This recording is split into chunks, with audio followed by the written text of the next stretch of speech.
if we used footage of the Exostrider activating to pitch for funding?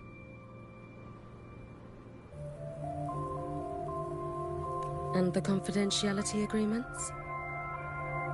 No sympathy for my chronic funding anxiety?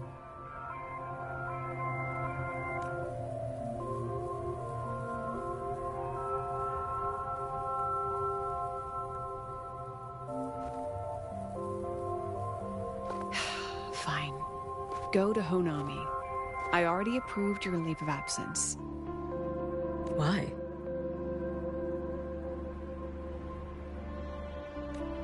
To test the blade? Even once the Exostrider awakens, there's still a chance it fails.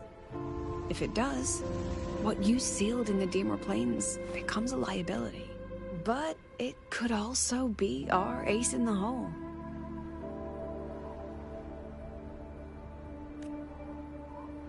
So, before I give you the... Understood. I will return in 1 day. Take 2. Give yourself a day to look around. Go on. A Black Shores member will meet you there. I still have all of Dr. Luke's mess to clean up. Understood. I am at your call should you require it.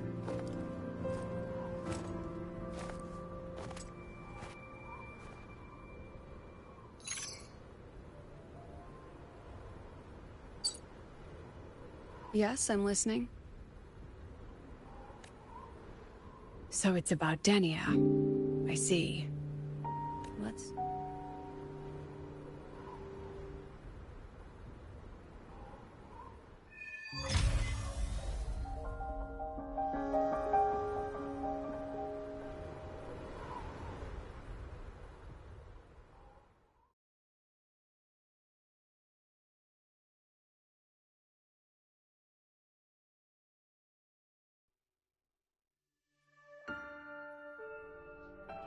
Lady Miko, can you hear me?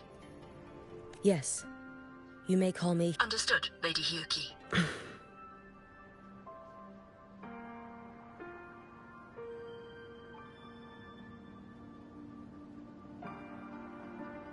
Most of the left behind in Honami City have been relocated, but a few, the ones whose regrets run deepest, still roam the danger zones. Their unfulfilled desires concentrate the Lamente's power. An incident just waiting to happen. With you here, I feel better about the situation. We didn't expect you to take this on yourself. Protecting Honami is the duty of the Miko of Flaming Sakura. I thank you for your support.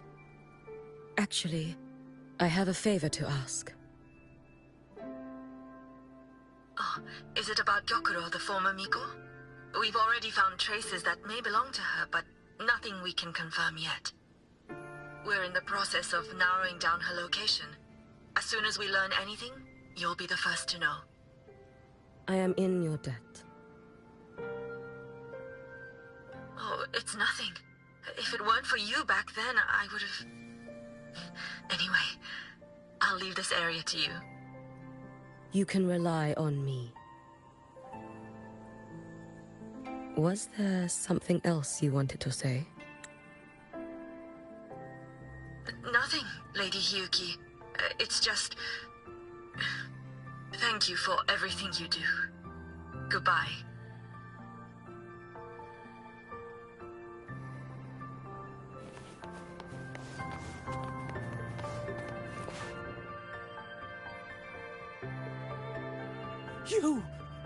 You are... Yes. Miko of Flaming Sakura. You're back. Everyone else thought we were done. I'm sorry. It doesn't matter. Please, just say it. Say it to me. The Thrnodian has retreated, but I couldn't. I couldn't. But you defeated it. Yes. I hear your wish. I failed their hopes.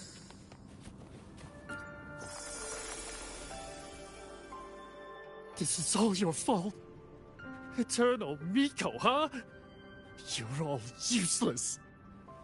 How do you even dare show your face in Honami? They're dead! Everyone's dead!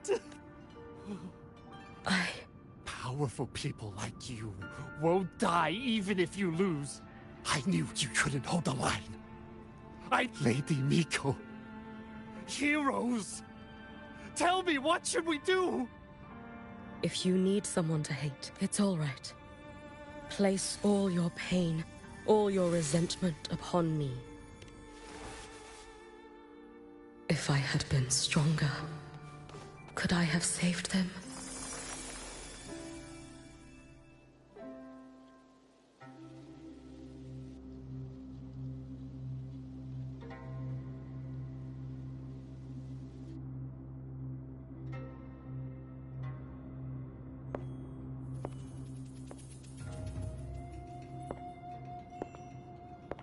Lady Miko?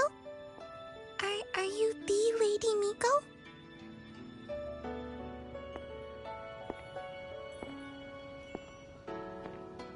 Oh, you are! She told me about you. She said you're her most treasured family, just like my big sister and I. Your name... Hiyuki. Yes! Hiyuki! That's it! Such a pretty name, just like Lady Gyokuro's. My sister said if I hid here and prayed with all my heart, Lady Miko would come and save us. So, I've been waiting. Little one, what's your name? Your hands are cold. Have you been waiting long? Kana. My sister calls me Kana. Lady Miko, you're finally here. But my sister... It's all right. She asked you to wait here, didn't she? Yes, a task. If not for you, I would never... You did well, Kana.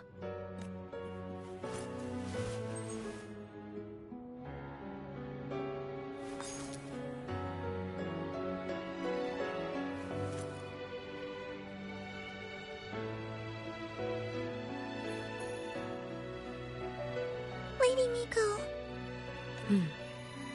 Honami will be fine. Sister said you carry everyone's wishes. That you're the strongest. I knew you'd come and fix everything.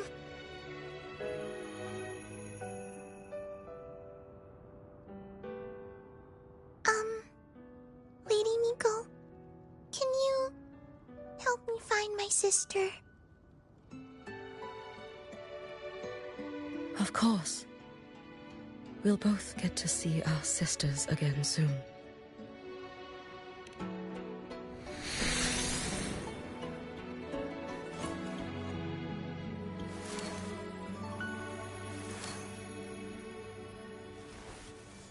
When we find her, let's eat red bean pudding.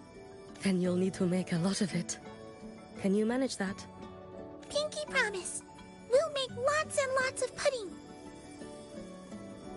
Then, even if the Drenodian comes back, we'll have something to eat and we won't be scared anymore. It's a promise then. We'll make a lot of pudding.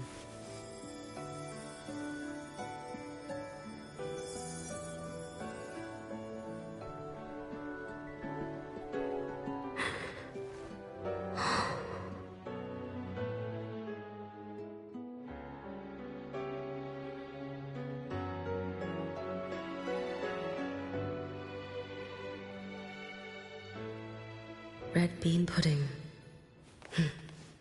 Gyokuro always did have a weakness for sweets like that.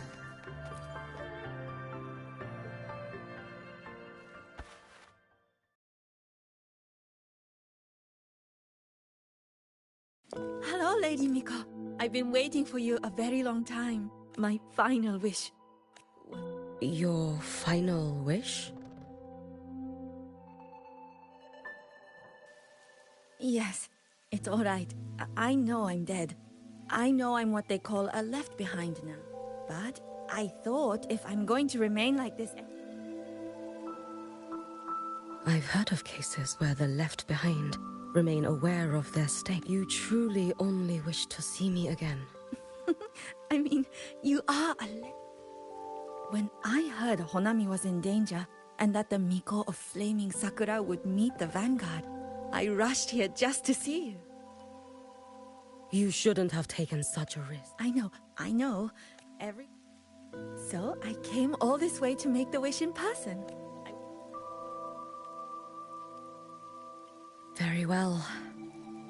Then tell. I wish for world peace, for people to stop living in fear of the lament. Lady Miko, my wish is that there will never be another Miko of Flaming Sakura.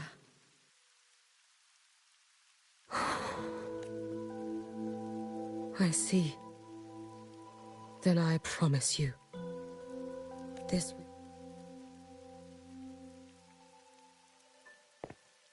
I know it will.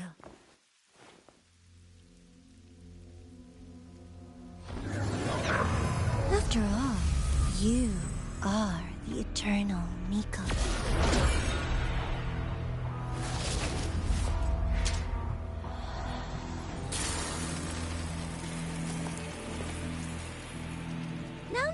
No need for that, Lady Miko. If you wished, you could cut down this avatar at any moment. But I think you'll find this far more interesting.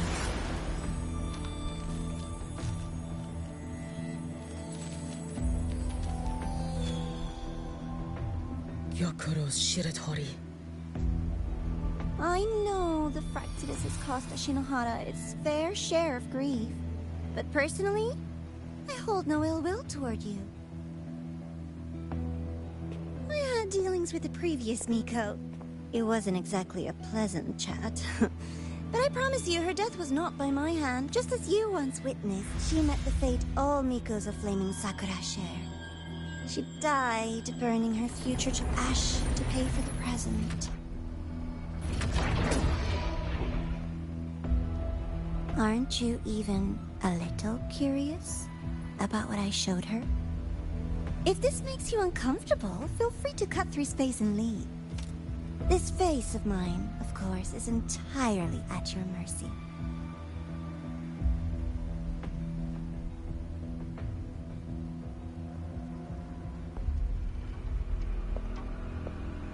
No need to dull my blade.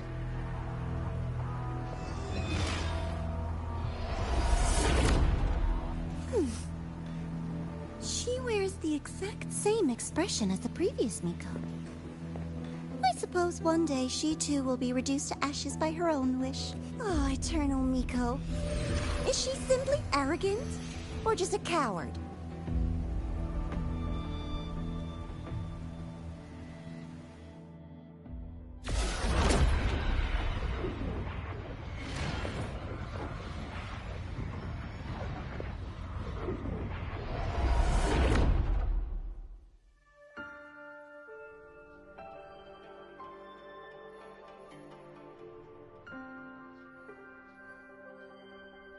A peaceful Honami. Why bother with such an illusion? Gyokuro.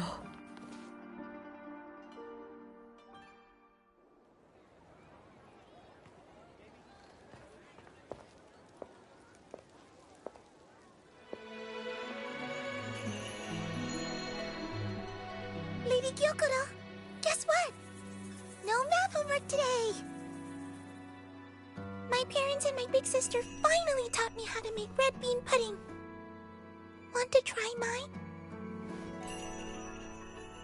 I'd love to. You know I can't resist red bean. Yay! I'll go make it right now.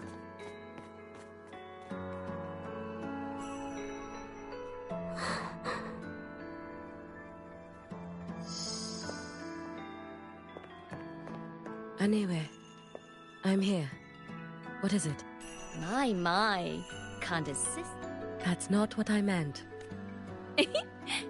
There's that serious little face. I just wanted to chat. Always relaxes me. So, how are things? The usual. Many came to make wishes. The Thronodian's active cycle is from prayers for safety, peace, the Miko of Flaming Sakura is the bridge between people and the divine. A wish jar for all their hopes. We must listen to every single one. Lately, I've been hearing you ring the sutsu. To grant those wishes, you burn your future using the sutsu's power. Continue, and one day there'll be nothing left to burn. You should have stepped down already, Aniwe. Let me become the Miko of Flaming Sakura. Let me inherit the sutsu. Oh, I'm perfectly fine. I've got futures to spare, you know. You tell me, little Hiyuki, what's got you so fixated on this? Don't tell me you're secretly in awe watching my heroics on the battlefield and... Yes, I want to be just like you. You wish? You're 100 years too early for that, you little blockhead. Enough about the sutsu. Stay and have some pudding with me instead. I know a wonderful little shop.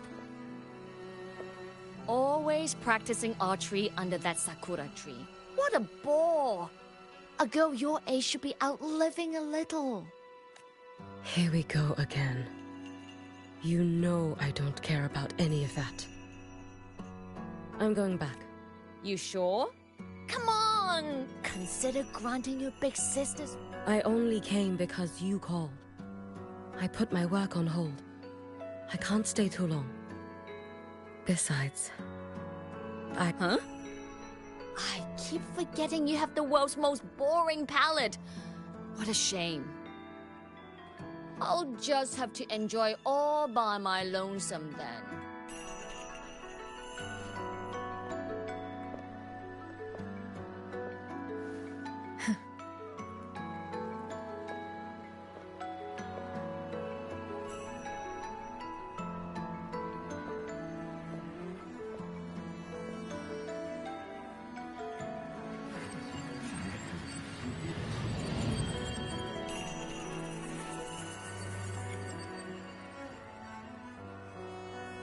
Gyokuro never once spoke of her own wishes.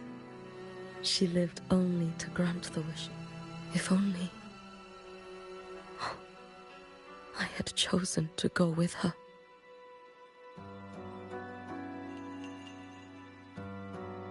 I should go there. One more look will be enough.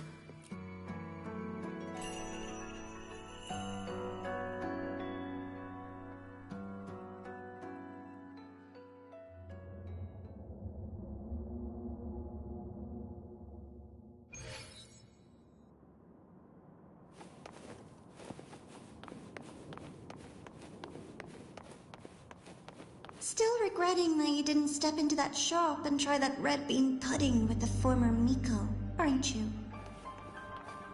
What's your point? The peaceful streets of Honami, the sweetness of red bean pudding. You know none of it is real. The illusion didn't deceive you, Miko of Flaming Sakura. You were the one who deceived yourself. Desperate to play pretend? Why not commit? Please, this performance is only beginning. Miko of Flaming Sakura, do not forget the regret you carried here. You never forgot the lives you failed to save, nor their final, fading cries. You've been watching me? Among all the Mikos of Flaming Sakura, you're the most special. Only you could peer into the Sutsu and see a future so utterly pitch black.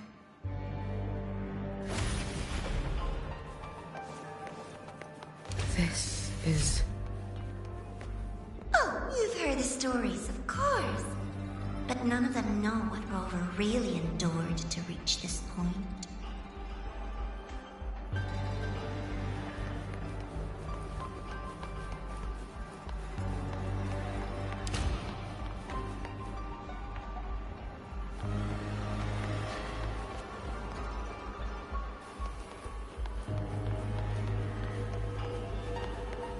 Rover.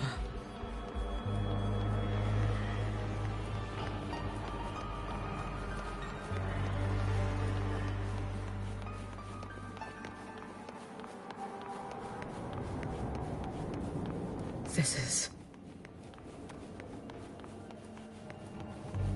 the Threnodian. Go on. The next act awaits you.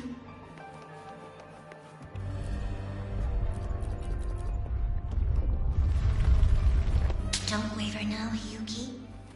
That instinctive revulsion you're feeling will guide you down a path diametrically opposed to my own. You must walk this road. Oh, just as you suspected, both Jinjo and Honami once lay beneath the Threnodian's shadow. But only in Jinjo did the night give way to dawn. You. Shh. I would never deny their achievements or hide the price they paid. That is their pride. And likewise, I would never deceive your eyes. Rover. Did she truly consume the Threnodian's power?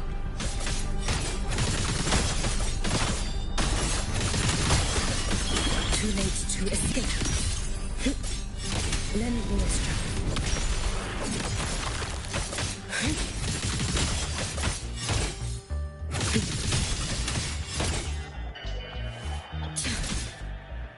This blade, it's as sharp as they promised.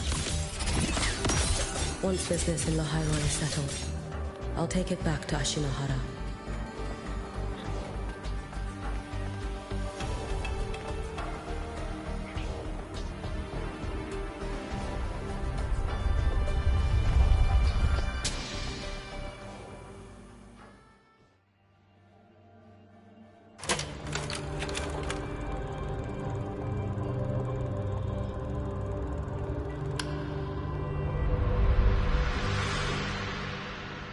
You needn't doubt. This is, in fact, my ploy for you.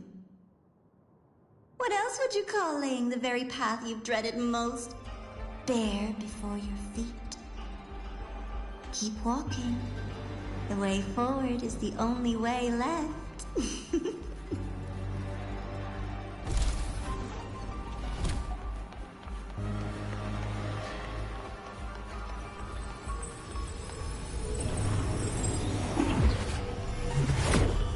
The inverted tower. I read the reports. Another place reduced to ruin by the Threnodian.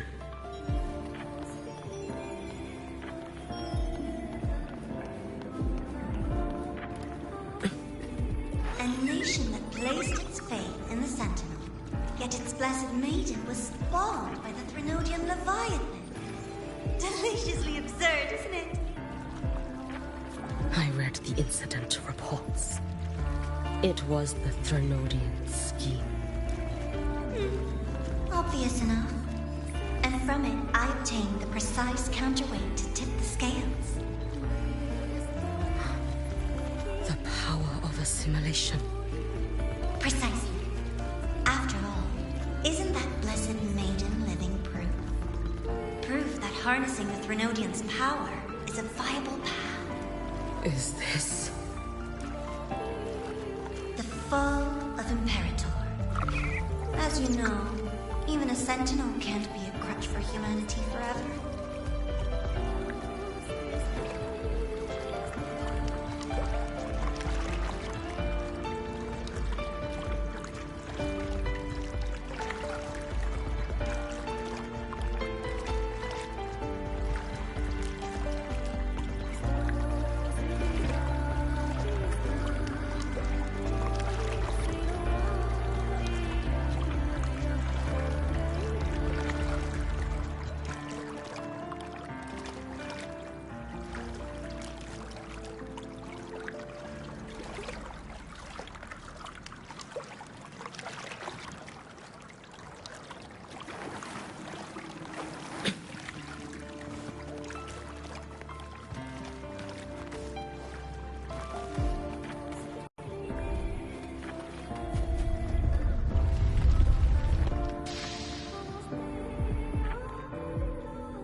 Now, why not step into the role yourself?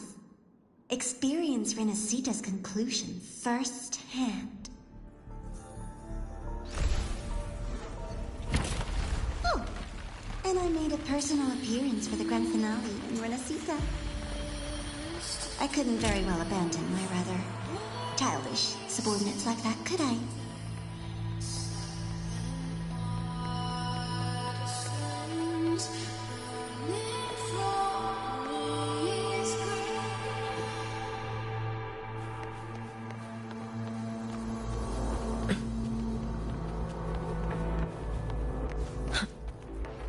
A light so blinding it lays bare all the film.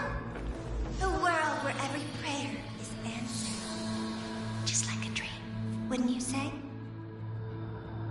Ah, if only Ashinohara could have... You had so many companions fighting at your side.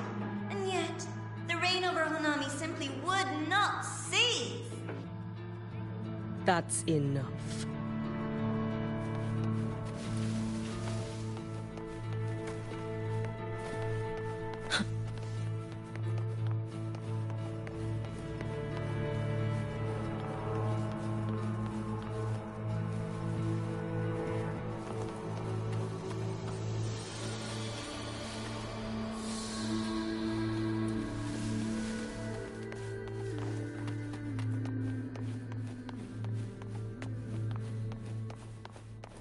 Every single time, she succeeded in saving them. If only I could have. Ashinohara. A little sideshow before the end. You don't mind, do you? You should have run.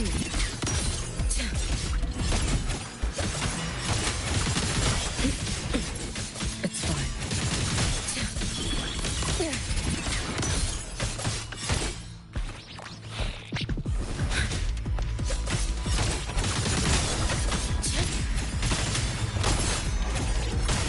Too late to escape.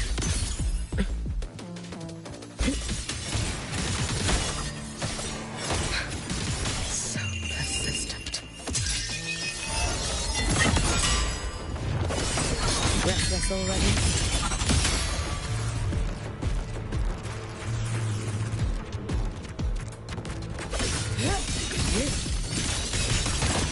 With snowflakes. Worry not for me. Be cautious. Stand back.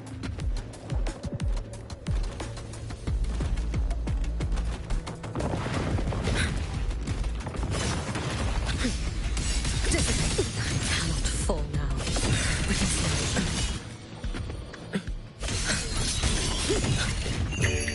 Four wishes spoken. This vessel I offer.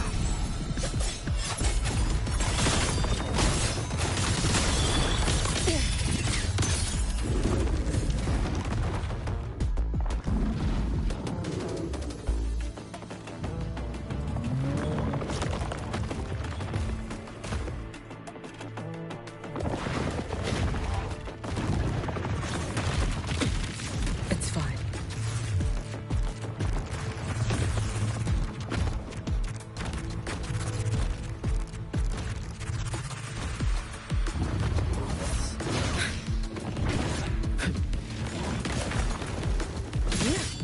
If my blade had been keener,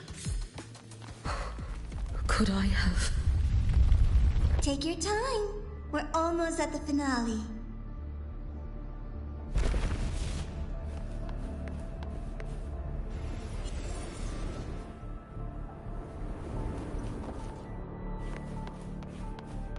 Come, let's go.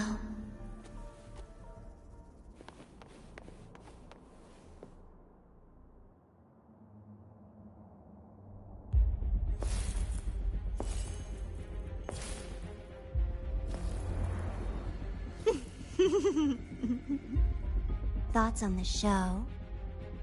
You showed me all this. Because the Fraxidus wants to replicate the assimilation within the Blessed Maiden herself.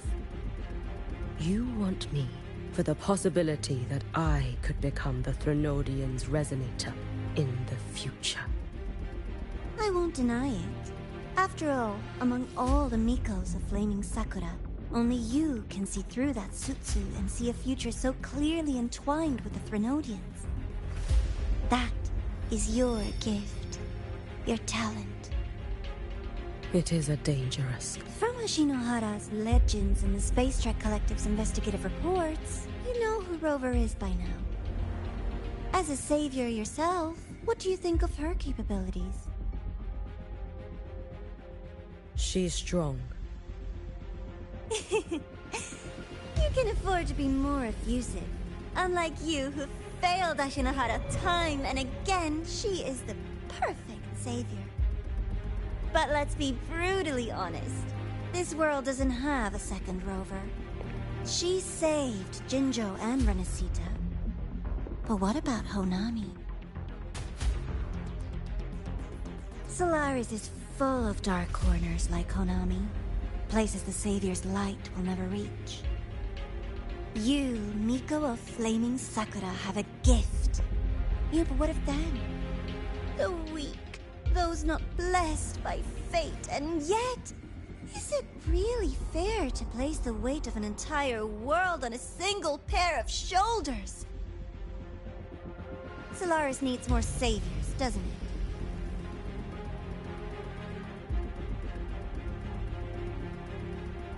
I'm just using the Threnodian to bring more of them into this world. You mean you want to use its power? The way Rover once did. I've tried before, but a miracle like Fleur-de-Lis requires a billion coincidences. And Mia? Nothing but the delusional ravings of Leviathan. Even the one that appeared in Renesita at the end was just a hollow, mute shell. But with your help, everything changes. You could wield the Threnodian's power just as Rover did. Honami would not be a ruin, and Ashinohara would finally have its true savior.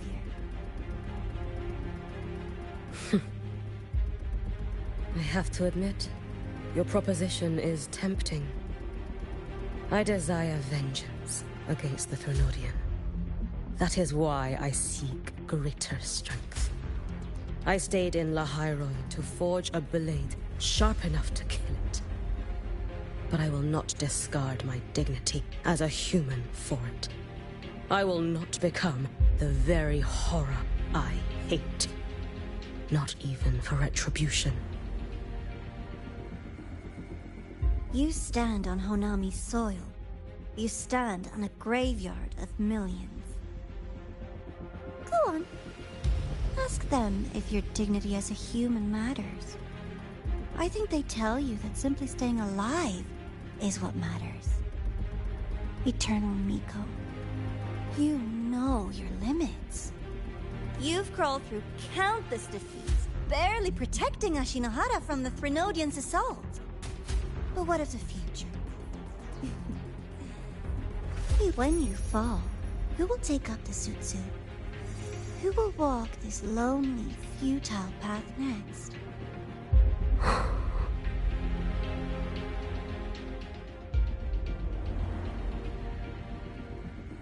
We could always talk about the former Miko. The bodies of the left behind are ephemeral. You'll find I have a far more durable proposal.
Candy? It's a new flavor. Sigrika and Linnae suggested it. Great for lifting spirits.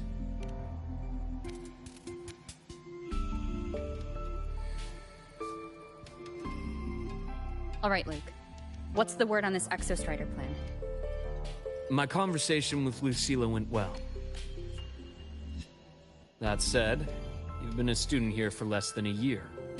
You'll need the Space Trek Collective's approval to officially activate the Exostrider.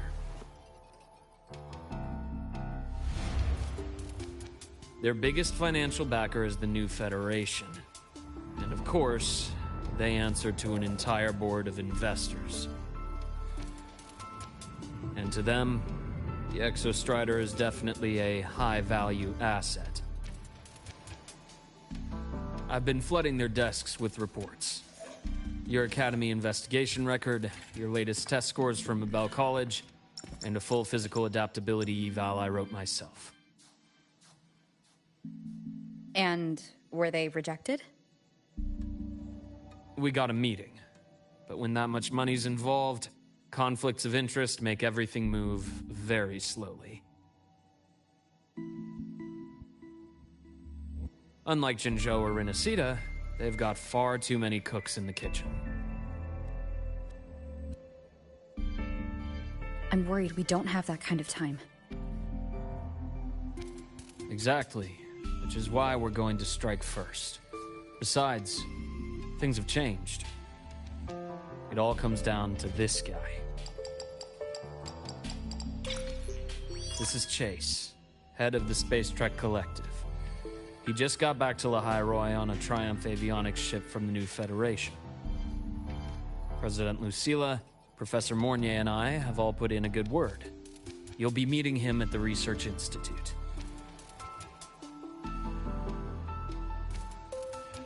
Chase started as a low-level employee at Ashridge Energy in the New Fed. Then, he dropped off the grid for a few years before resurfacing in a government position. After that, he left the government and started diving into multiple large-scale investment projects. Some say he's still been Ashridge Energy's man the whole time, but no one's been able to prove it. He's sharp, low profile, and very smooth. At his age, he's seen it all. His only real concern is if the Exostrider's pilot can be controlled. Normally, they'd pick Academy Synchronists who have been signing stacks of NDAs since day one. But Sounds like his attitude changed. Does that have something to do with the changes you mentioned? come in. Let's talk over some hot drinks.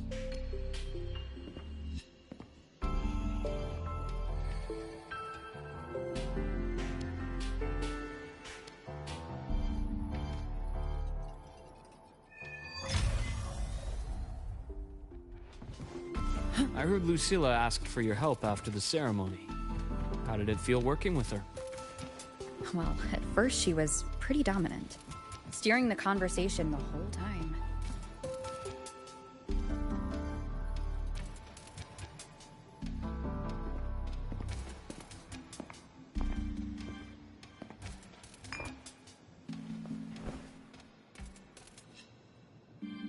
Based on your intel, the reactor core has been returned. Ideally, we'd wait for the Exostrider to awaken before trying to help Imith or confront the Threnodian.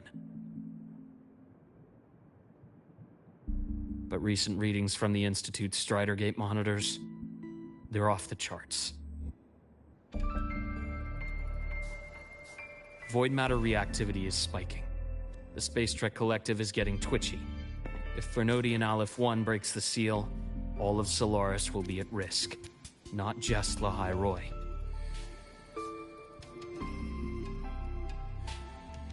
Now, the Collective didn't establish itself here without binders full of contingencies for a Threnodian event.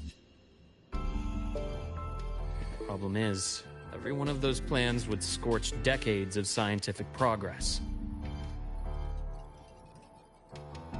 Which, in our case, actually gives us some leverage. Enough to have a real conversation with their head. then I'll convince him. I'll show him the lowest casualty count is the only one that makes sense.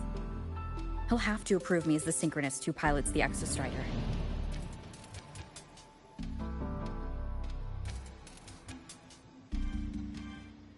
Luke, you mentioned you have contacts in the Black Shores. In this workspace of yours. It's secure, right? Guaranteed. What are you thinking? Lahai Roy is closed off from the outside world. Public comms are probably tapped by Fraxidus moles inside the Academy. And right now, I need a direct line to the Black Shores. I see. Give me a moment. I'll establish the link and leave the rest to you.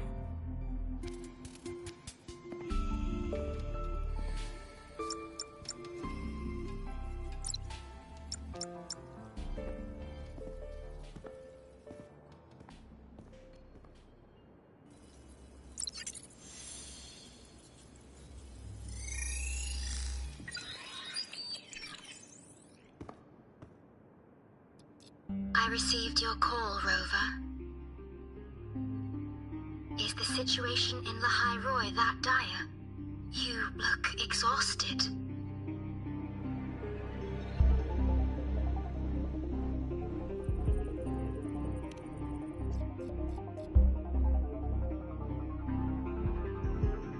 My frequency loss has been resolved. But Lahai Roy is under imminent Threnodian threat. I need your help, Shorekeeper. Understood. For this purpose, both I and the Black Shores exist.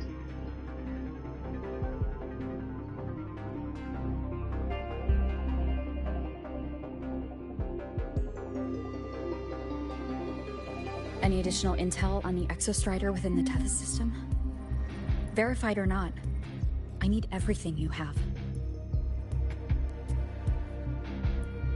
I trust Luke. You can speak freely. Records confirm that Luke Herson has been providing critical assistance and intelligence to the Black Shores. I trust your judgment.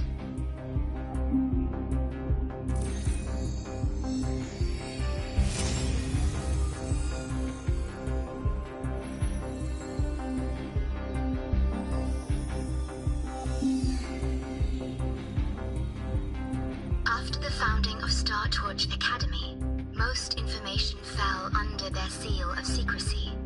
However, in its early days, you mediated negotiations between the Academy and the Roya. Through that process, the Black Shores gained partial access to certain archived insights.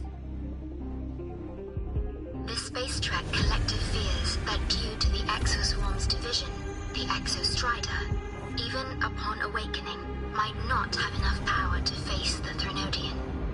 This concern led to the Augmented Resonance Initiative, the Synchronists. Observing how Sentinels work with their resonators, they theorized that the Exostrider, sharing similarities, could amplify its power through a resonator as well. However, considering your link with the Exostrider, the Tether system does not recommend this method.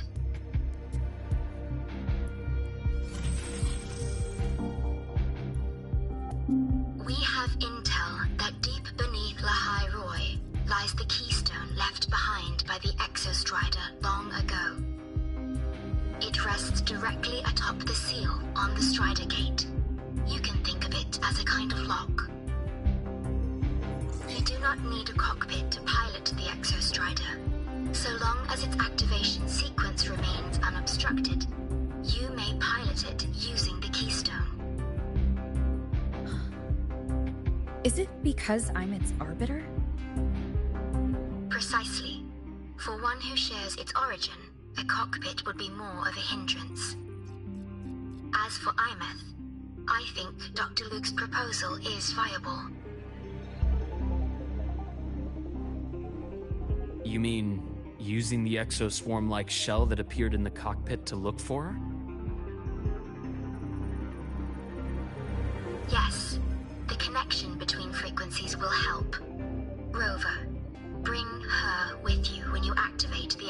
Strider.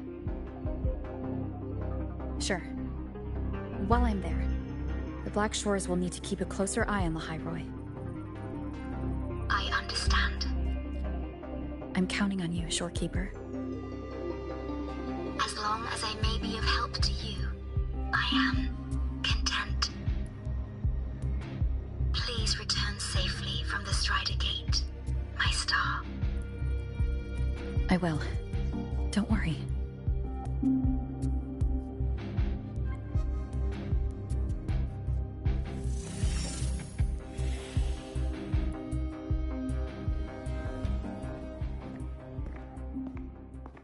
I'll inform Lucilla. Take your time finishing that drink before you head out.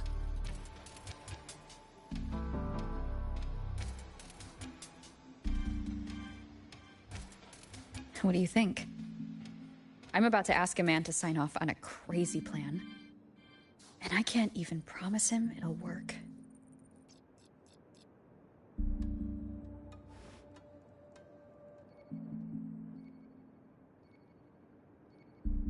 Nobody has a plan they promise will work.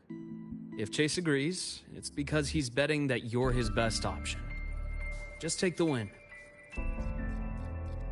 At the end of the day, it all comes down to the person.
Perfect wind to glide.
Efficiency above all.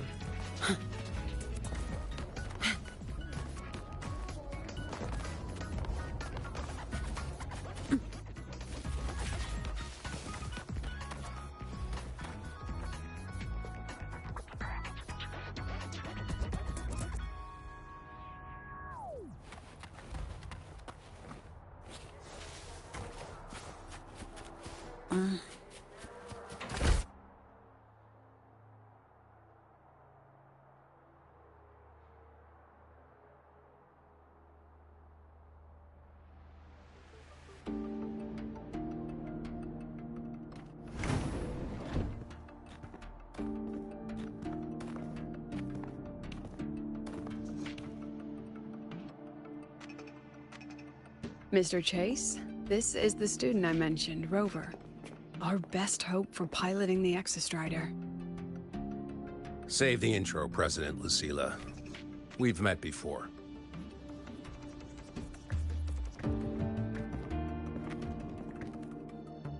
Before? in my past life at the Academy?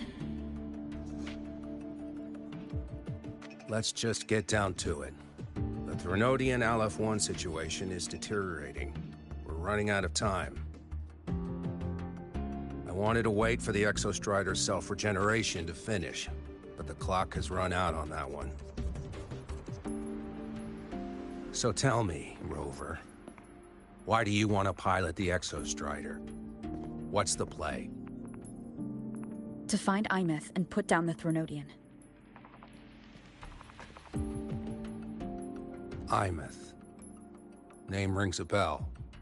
The one with the high sync rate. Her disappearance was a real loss for us.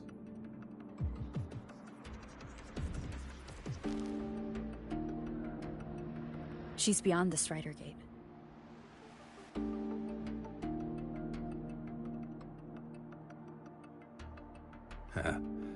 I see how it is. But finding one person in a goddamn interdimensional haystack? Not so easy. You understand our position. The Threnodian is our priority.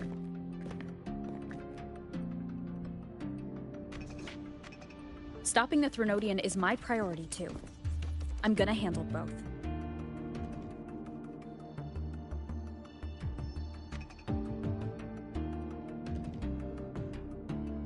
Look, we have the same objective.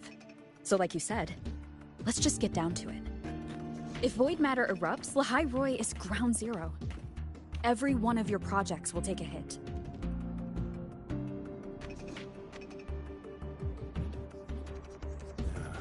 Regarding LF1, our intel is insufficient. We are not, at this time, considering its total destruction.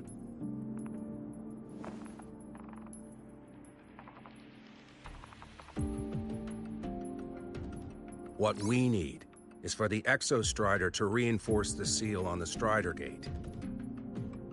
To do that, we need a qualified synchronist, and we need the Institute's drive replica.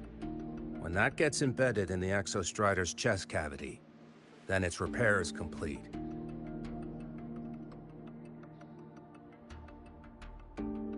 Right now, the replica is in its final phase of development. We're still missing critical data. Drive replica. Is that what you're building from the fallen reactor drive after Helios was launched? Correct. It's based on the original drive's framework. You had a hand to play in that. You made sure Helios got launched. To complete the drive replica, we require precise data from the Exostrider operating in high concentrations of void matter, and environmental readings from inside the Threnodian. Without them, we can't guarantee the Exostrider can resist LF1's corruption. Here's the verdict. On behalf of the Space Trek Collective, I authorize you to pilot the Exostrider.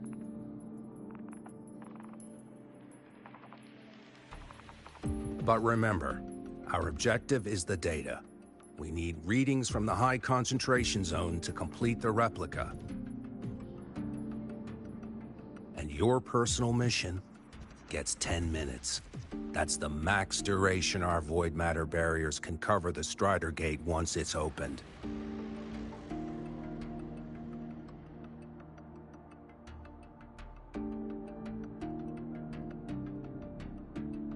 After 10 minutes, you return to Lahai Roi, whether you found Imeth or not. Do you accept?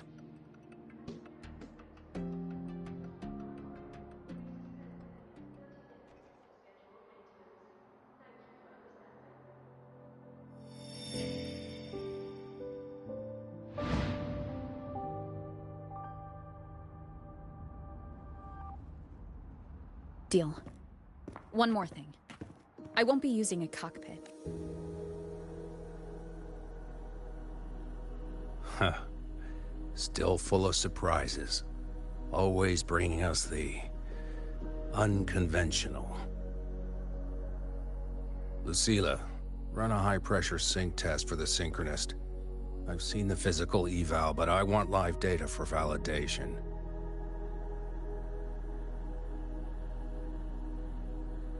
The moment the numbers hit green, we'll begin preparations for activating the Keystone and deploy void matter barriers around the Strider Gate. There's something else. I need a favor. Go on.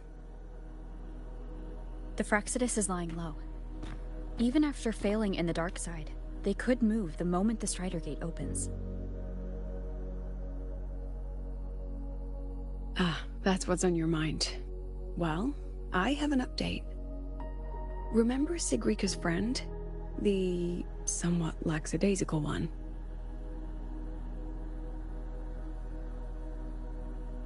You mean Denia?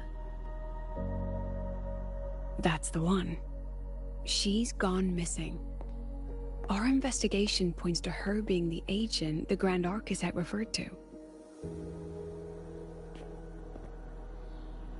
But don't let it distract you. I have a reliable friend keeping an eye on Fractsidus activity. You just focus on waking the giant. Leave the rest to us, Rover.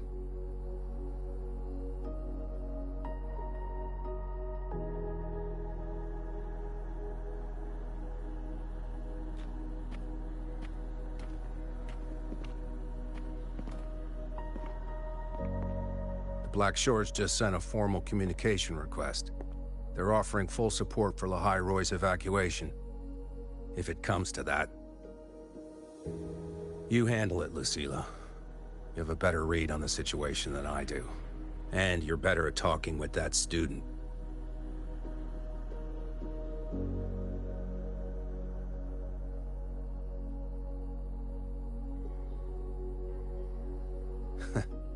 If there's anything else you want to ask.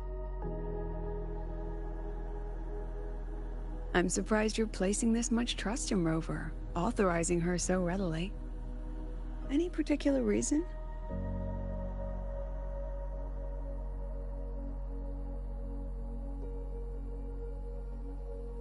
We're different, President. I'm a businessman, and businessmen trust their instincts for a good investment.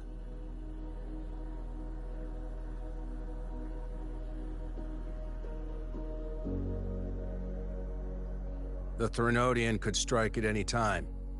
Given the circumstances, Lahai Roy may have to be written off. And with the timeline we have, relocating the Exostrider is impossible. If we're gonna lose it anyway, why not let her take one last swing? Understood. We still need to prepare for the worst-case scenario. Of course. If this fails, we'll initiate the backup plan. Duskvale.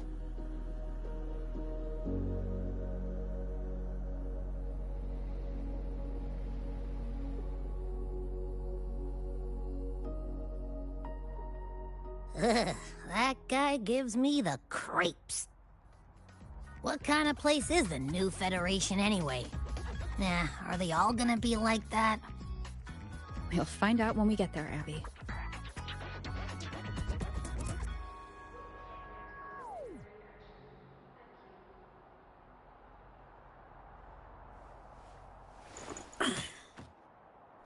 All right. Where are we off to next?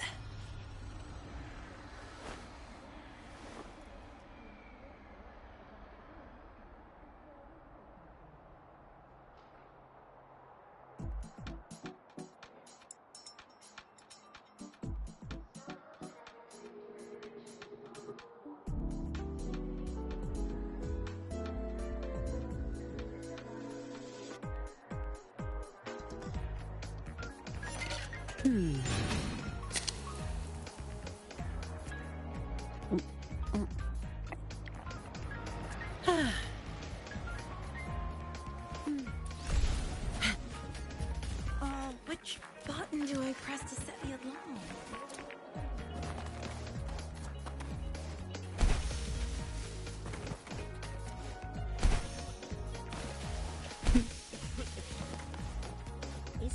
weird to wear your piloting suit to a class in another department.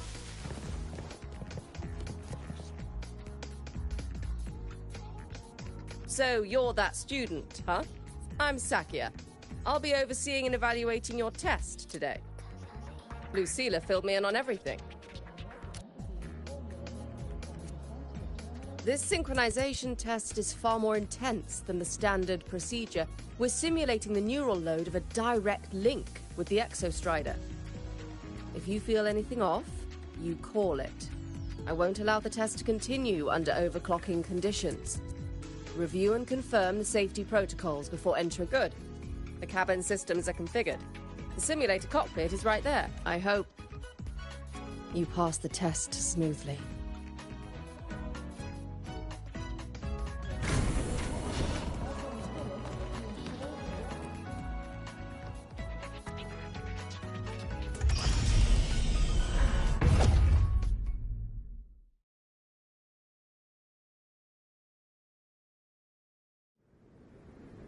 Neural network connected. Tactical model constructed. Resonator vital signs synchronized.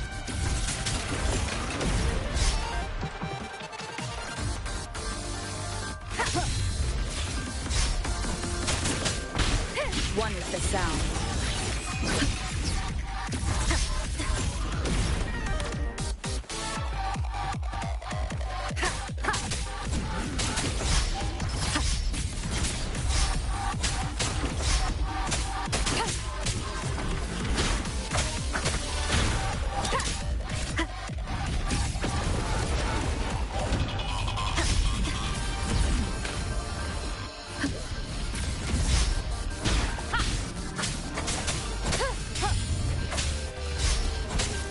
One with the sound.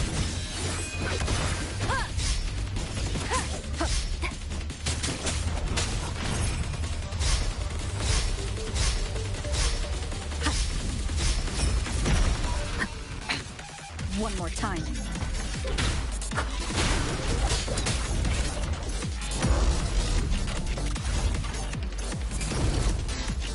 Down with the curtain!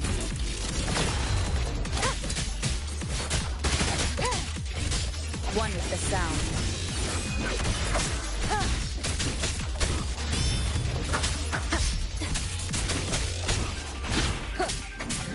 Test complete. Recording synchronization rate data. Cockpit opening. Please exit according to the safety protocols.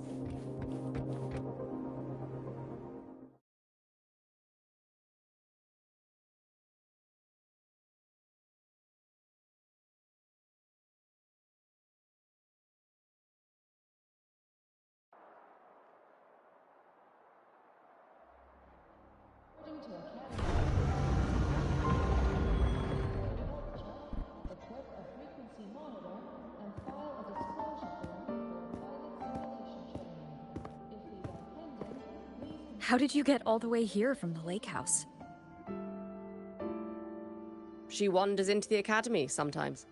Usually her caretaker bot escorts her back pretty quick, but today she was being difficult.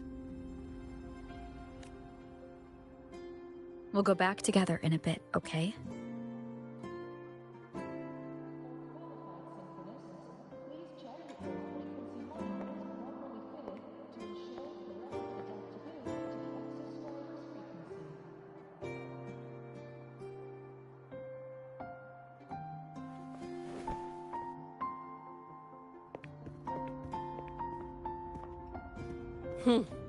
So the little terror can be quiet. Never thought I'd see the day.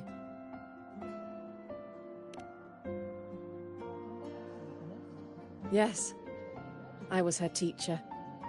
Over 10 years ago now. She used to drive me up the wall. Made me lose my composure more than once. She never did seem to mind.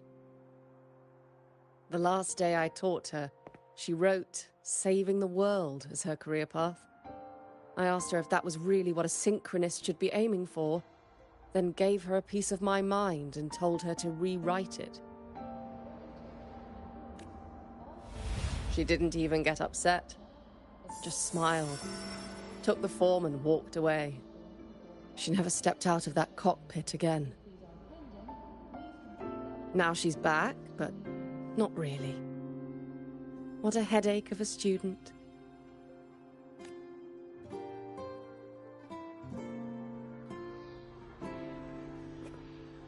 Lucilla told me you're her family. Is that true? Yes. And you're planning to pilot the Exostrider and bring her back from the Strider Gate? That's the plan. Sounds like an absurd, bold, utterly delusional idea. No one knows what's actually behind that gate. I know. When Imeth went missing, the cockpit recorded an abnormally high synchronization rate. We couldn't verify it after she disappeared, so it was never officially logged. Your test results are just shy of hers overall, but in some sectors they're even higher. You've passed.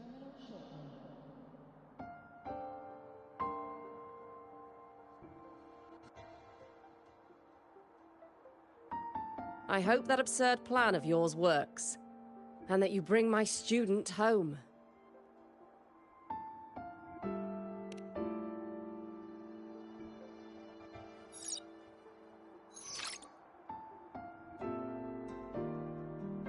The results are out, but preparing the Exostrider will take time. You'll need to wait. We'll let you know when it's ready.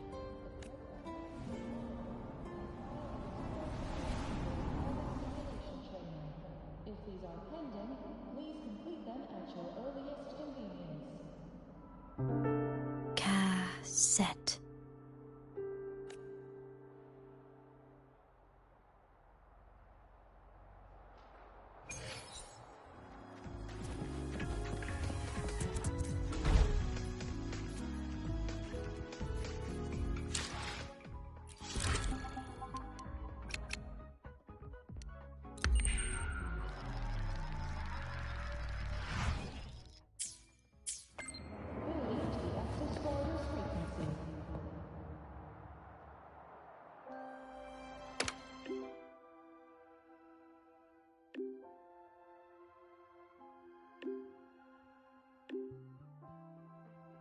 So, we're finally going to where that giant eye is hiding? Yeah. And Abby?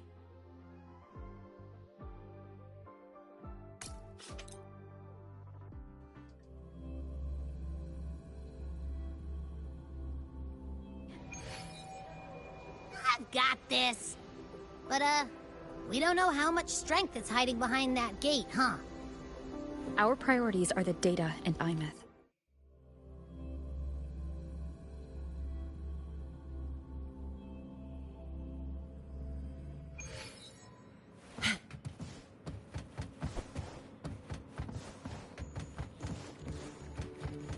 Efficiency, Bobo. Hey, Rover, are you leaving now? I kinda cornered Professor Mornier, bugged her until she cracked. So, you're gonna pilot the Exostrider. You feel nervous at all? I know you're awesome and all, but nobody's ever done this before.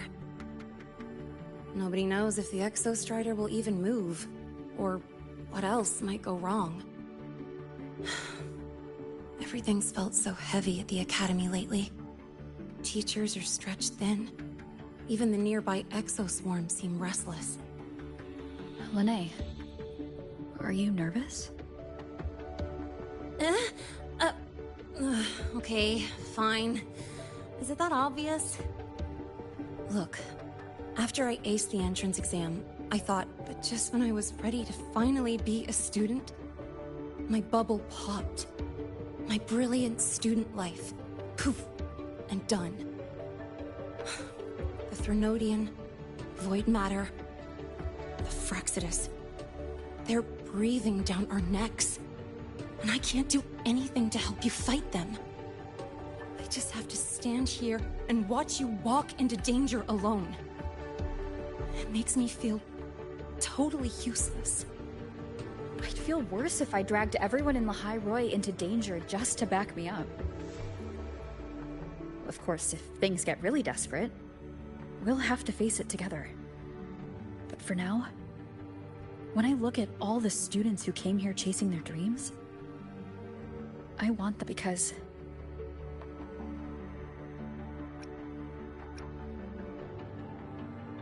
Whew, dang, that's a heavy title. We're in the same year, you know. But I get what you're saying. Making you waste time on a pep talk when you've got a world to save? I do need to grow up. But I won't just sit around. I'll be on standby. Whatever the Academy needs to support your mission, I'm in. And when this is all over, we're going for a drive. Can't wait for that day to come. Professor Mornier's up ahead. Good luck out there, my friend.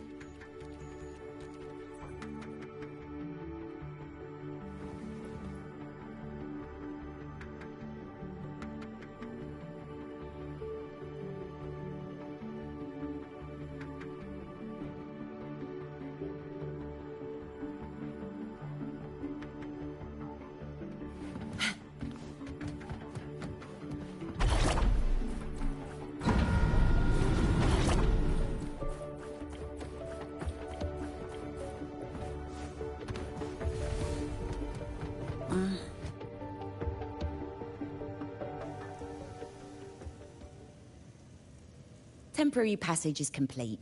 It'll take you directly to the Keystone. The Black Shores will keep a team on standby here at the Institute. If you need our support, just say the word. Thank you. We couldn't have built the data framework this quickly without your team's expertise.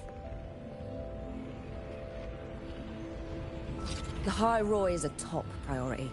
A joint call by the Shorekeeper and the Tethys system. Oh, Professor Mornier, your guest has arrived.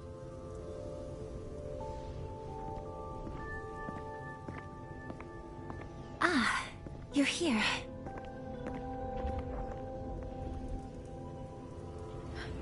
Is that the way to the Strider Gate? Yes. This temporary passage will take you to the Dima Plains, deep within Biarta Woods. Both the Strider Gate and the Keystone are located in the Solvane Heartwood at its center. President Lucilla has already departed with the advance team. They'll be waiting on the other side. And also...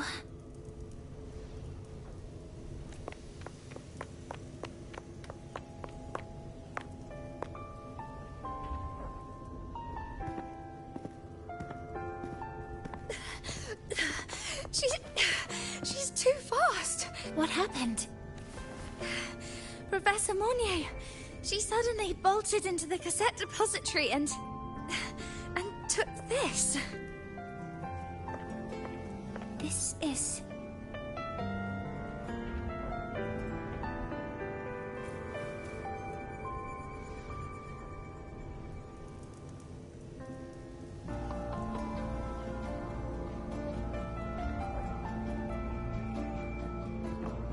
Can I see it?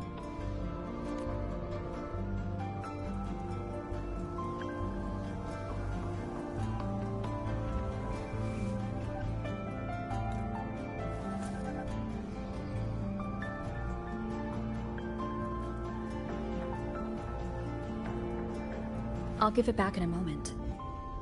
Mornier, do you see what's special about it? This ID number. I saw it in the student file during her inspection. This is Imeth's own cassette. It's been stored in the depository since she went missing. Why did you want to bring this now? It may be instinctual. Dr. Luke did say this exoswarm-like shell shares a frequency link with the real Imeth.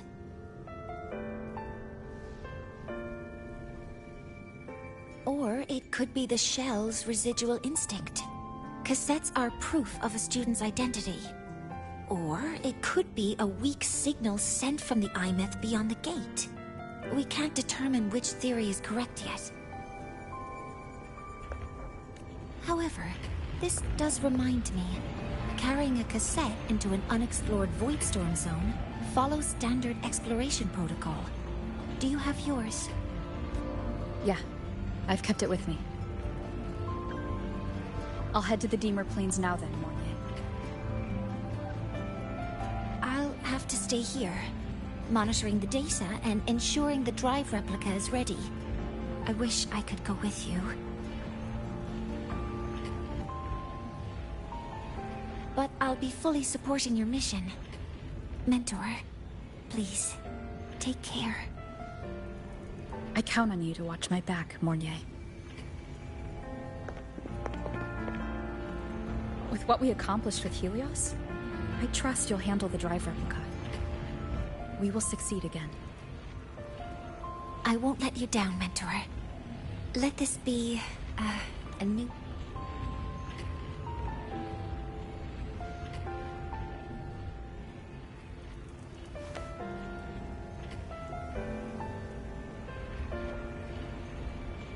Let's go.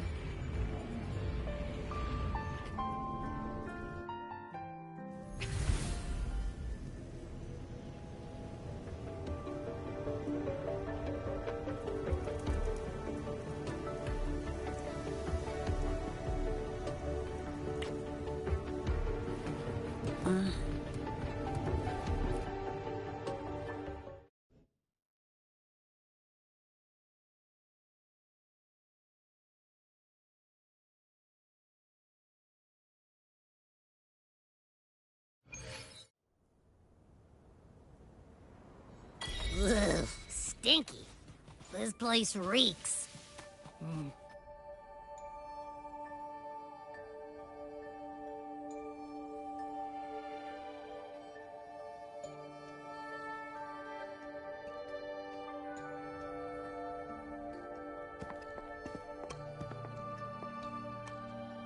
That Miko.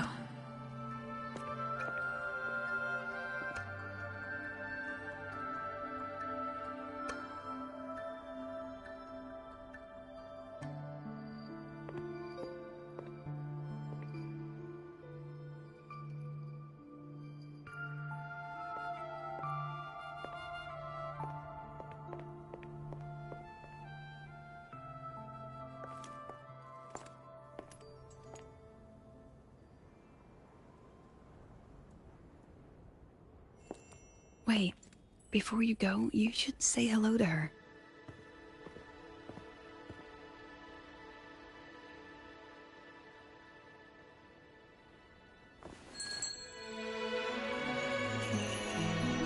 This is Hiyuki. I told you about her before. The only reason we could set up the monitoring equipment so quickly is because she cleared the way for us.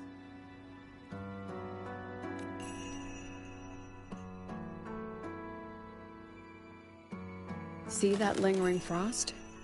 10 years ago, a void matter rift opened in the Deemer Plains.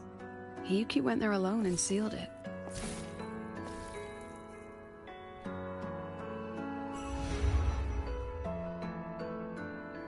Thanks to her efforts, the Space Trek Collective and the Roya were able to... Every task the Academy assigns her, she completes flawlessly. Were she to have a flaw, though, it'd be that she goes through blades like nobody's business.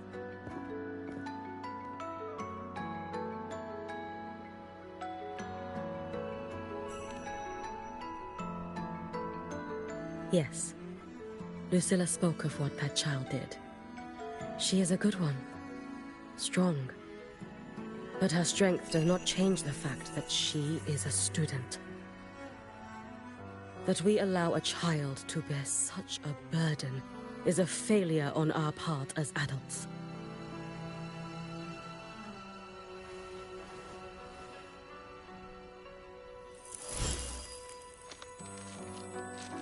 I sent this white bird to search the void matter's concentrated depths, and I am certain I felt her frequency. Somewhere in void space she waits. The collective pursues what is right. but your quest to save the one you hold dear. That I understand. Very good. But I'm afraid we can't say more than that, okay? Right now, both sides want the same thing. That's the best we could ask for.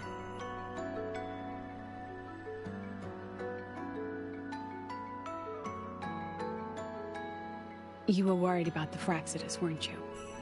While you're beyond the Strider Gate, she'll handle perimeter security.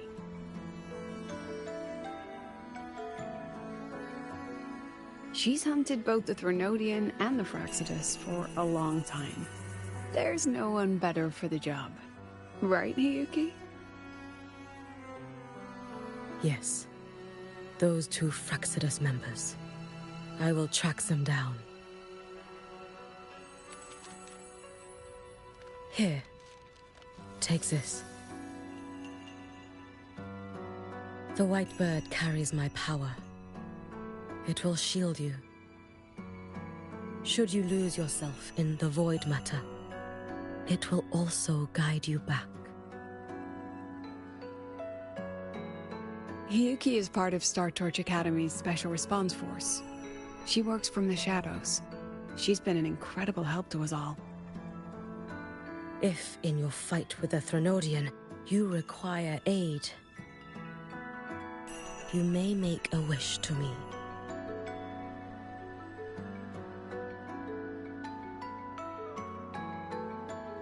How about I go first? I wish for peace and safety across the Dimmer Plains.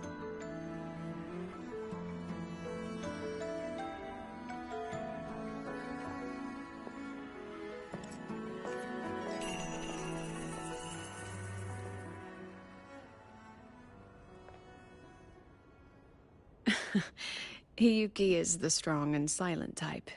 Spend enough time with her, though, and you'll find she's rather fascinating. Why didn't you introduce us before? Why the reveal now? No point in hiding what's already in plain sight. Besides, you're both strong, and it's... What did she mean, make a wish? Just what it sounds like. But don't make one unless it's life or death.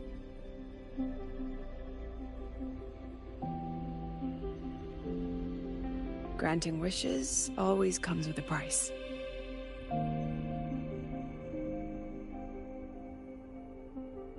I've sent you intel on high concentration void matter zones. I couldn't say this with Chase present, but I think you understand.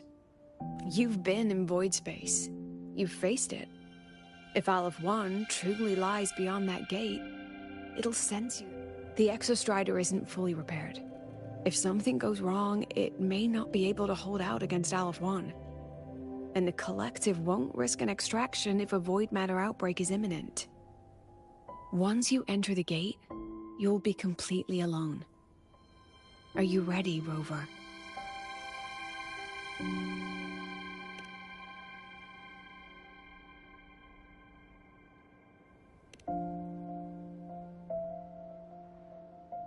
I've been in situations like this more times than I can count.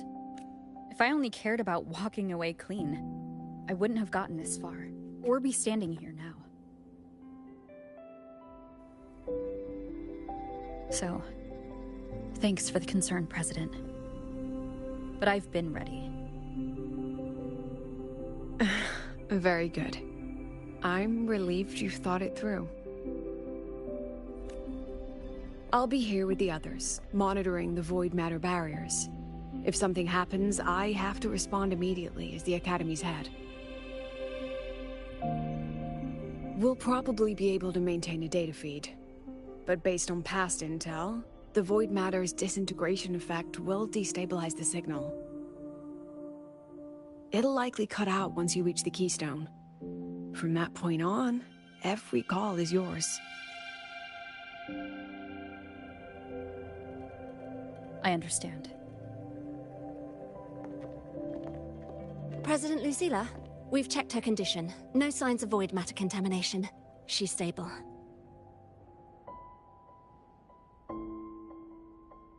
All right. Go on, Rebel College freshman.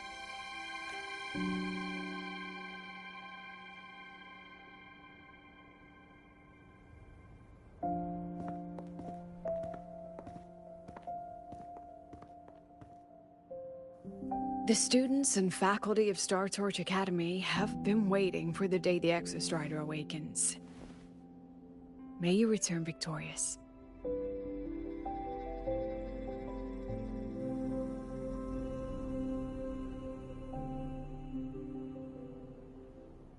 matter gauge readings are stable.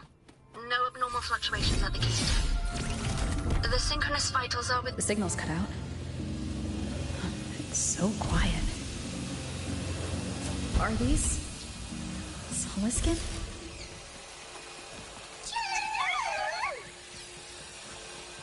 Are these little guys guiding me to the Soul Vein Heartwood?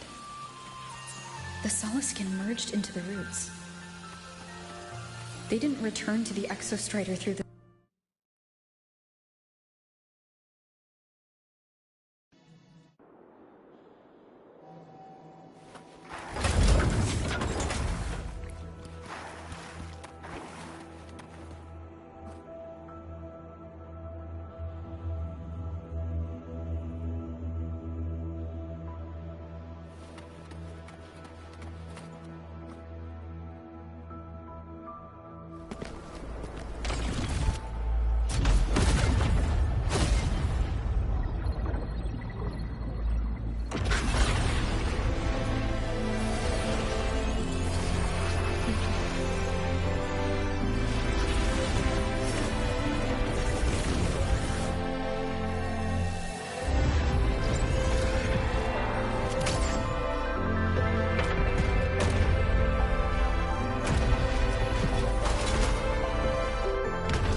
No, that would level all of the highway. Then there's only...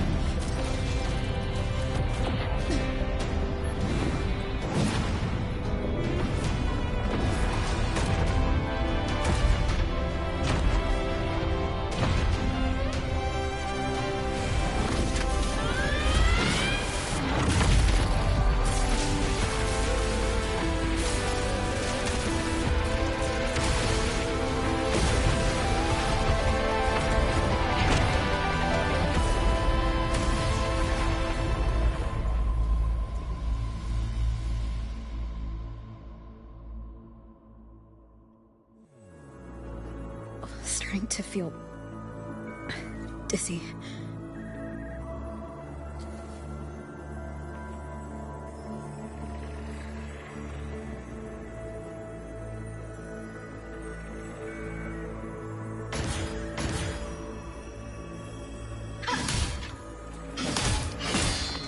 Ines once said void space in the depths of the Thronodian's black hole is a higher dimension, like a kaleidoscope. Time and space here don't flow. They're tangled. Is all of this inside Aleph? Those figures. That's Space Trek Collective in Voyan clothing. They're reaching for that frequency. Is it Imeth?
The light of the origin point. We will bear it.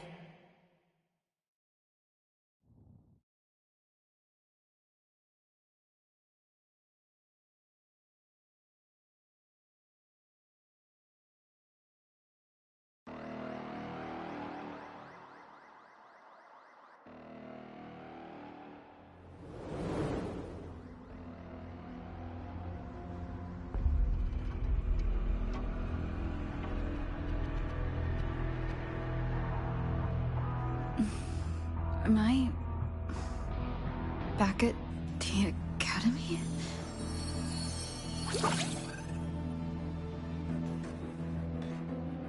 Yeah, you okay? Ugh, I feel terrible too. Something just yeeted us out of the Threnodian's gut. Oof. Rapid interdimensional whiplash is no stroll through the park, I tell ya.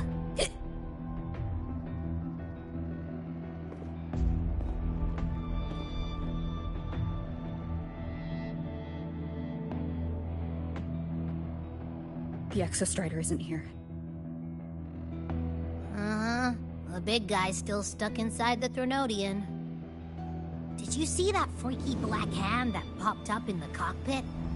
The whole dimension freaked out, like it was trying to spit us out. Next second, the void matter had flushed us out here.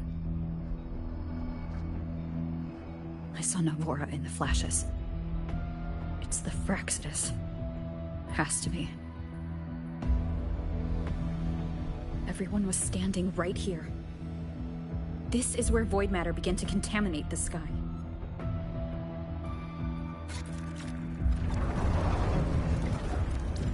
And LF1 was watching me and the Exostrider beyond the gate.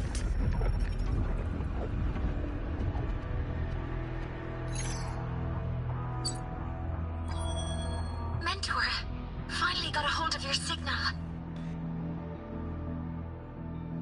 We lost contact for an entire day. Everyone's been worried. An entire day? It felt like minutes.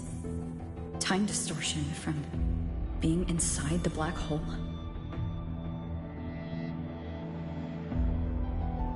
Mornier, I'm fine. We had an incident. The Exostrider is still inside void space beyond the gate. And now, even the Academy inside the void matter barriers is getting hit by void storms. What happened while I was gone? After you went in, the data transmission was perfect. We were celebrating. But not long after, void storms began to erupt even inside the Academy. We haven't been able to find any breach or source to explain it. Most of Lahairoi has been evacuated to the Collective's escape pods, with Black Shore support. Those who remain are gathered here at the Institute.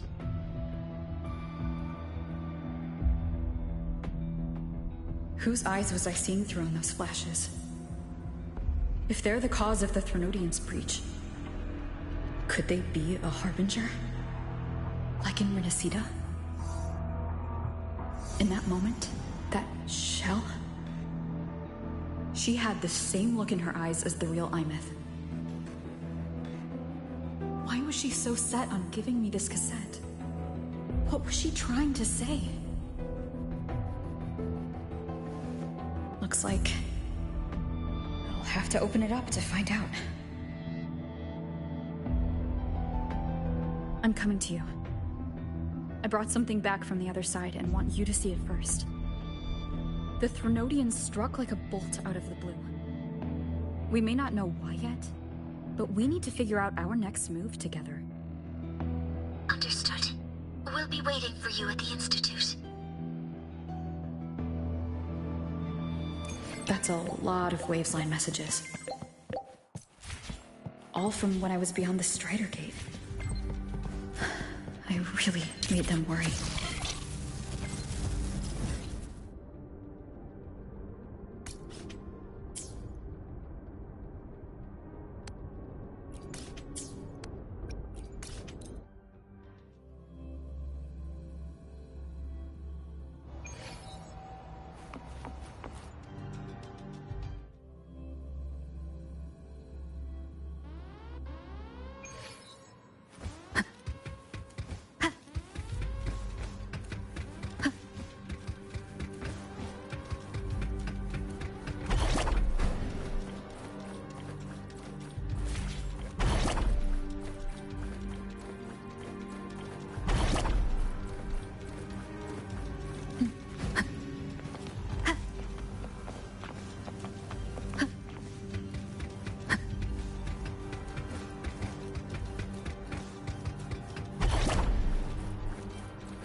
Soliskin have swept the area.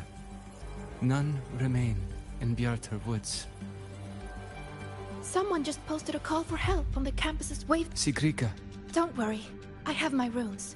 I'm coming with you. Finding people is one thing, hauling them back is another. It'll be faster if we take my motorbike. Status report, Professor Mornier. The launch orbit has been confirmed. The drive replica is projected to launch in 16 hours, at which point it will initiate Duskvale.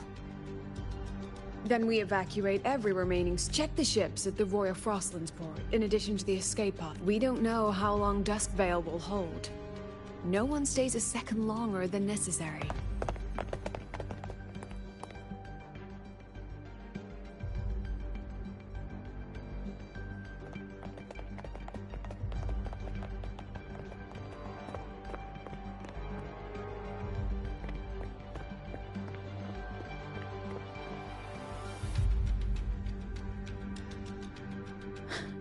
The Exostrider.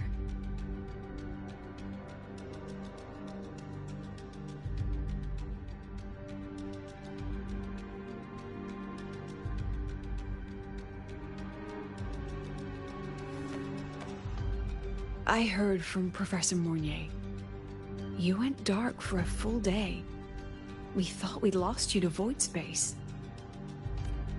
Activating the Exostrider before it was fully self-regenerated was a massive gamble. We all knew the stakes. We hoped for the best, and of course we prepared for the worst. You're alive. That alone is good news for all of us. No time to kick yourself now. I've got a mountain of work waiting for you, Rover.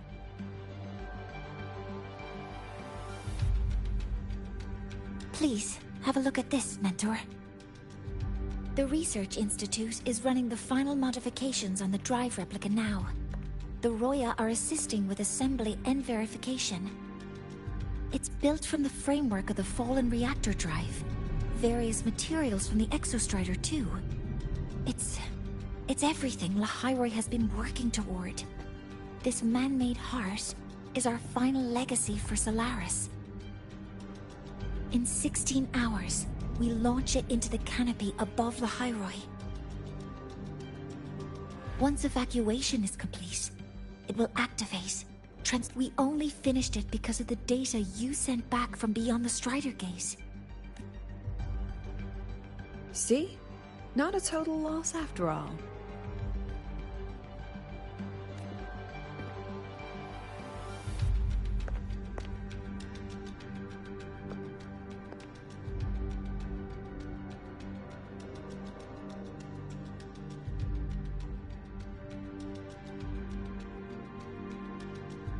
Thank you. All of you. About what I experienced beyond the gate. There's something I want to show you.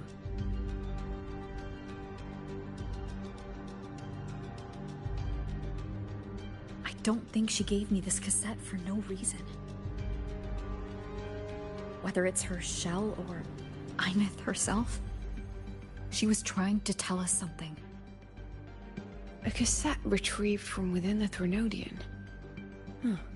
Now that is intriguing. Professor Mornier, is the analyzer in the cassette depository still operational? We can head there now.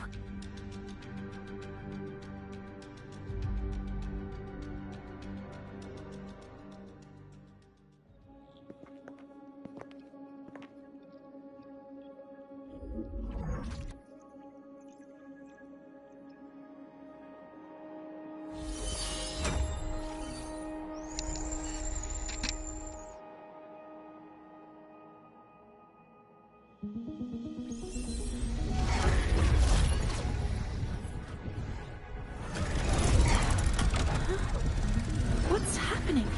Why are all the cassettes rewinding?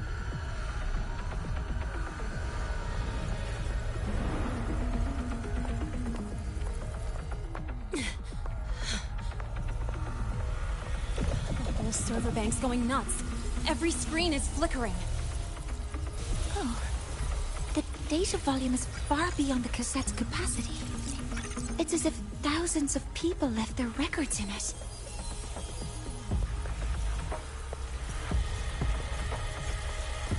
The storage system is destabilized. It's now flooding data into every archived cassette in the room. But this isn't memory data. Aside from the corrupted junk, the compressed mass consists of coordinates. Coordinates? From beyond the gate? Are they locations inside the Threnodian's black hole? Based on your report, Mentor, conventional space-time doesn't apply in void space. You can't plot a standard map there. If Imith went to these lengths to give us this, she wouldn't have made it impossible to follow. What if they're coordinates in Lahai Roy? If such is the case, the origin might be... Please.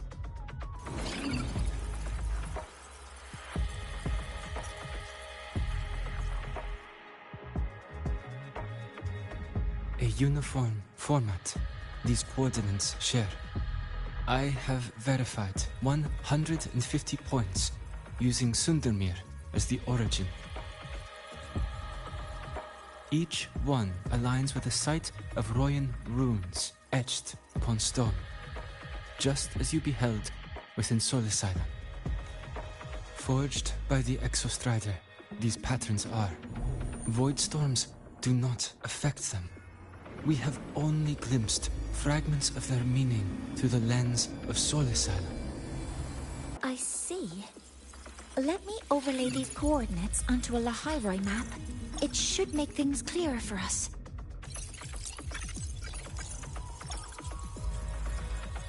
Done. Using Sundermere as the origin, the distribution looks like this.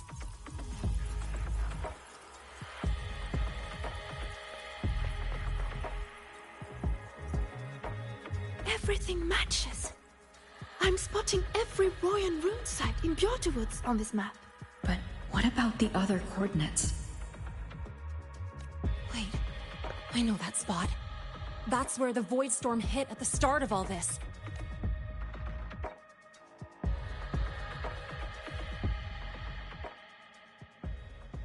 You know, that time when we first met.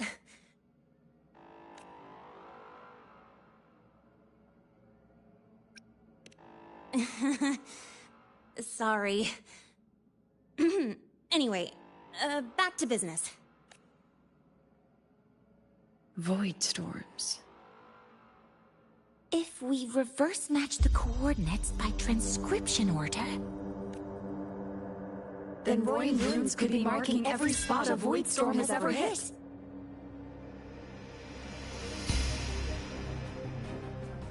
So it is.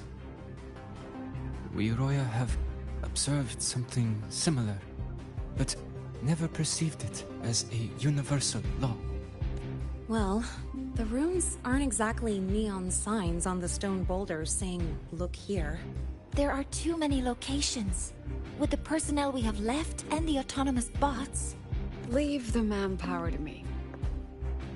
You want to bring people back from the escape pods? Precisely. With Void Storm spreading, sending people back out to find hidden runes is too dangerous. Any venture into the unknown carries risk. Studying the Threnodian was a risk. Playing chess with the Fraxidus was a risk. And piloting the Exostrider through the Strider Gate was certainly a risk. But where there is a sliver of hope, the Space Trek Collective will always find people with the intelligence retrieved from void space as our only remaining asset up for study. We have the capability, the responsibility, and the will to secure this void space data. Face the unknown and we may lose much. Flee from it, and we lose everything. Then leave Bjarter Woods to me. It's the most heavily contaminated area.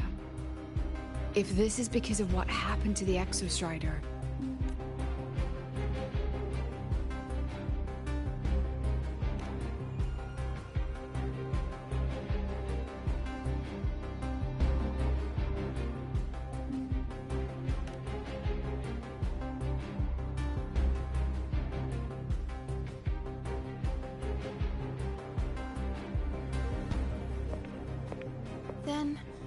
Then please give me your hand, Senior.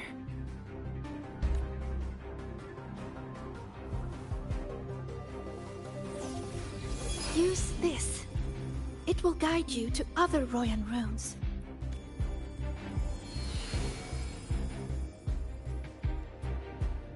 Oh, and take this one too. It's for protection. With it, you'll definitely come back safely.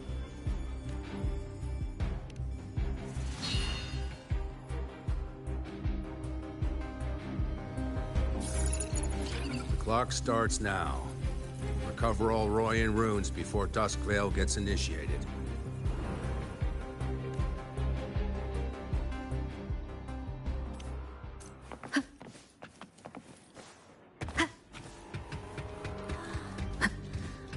I'm splitting everyone into teams.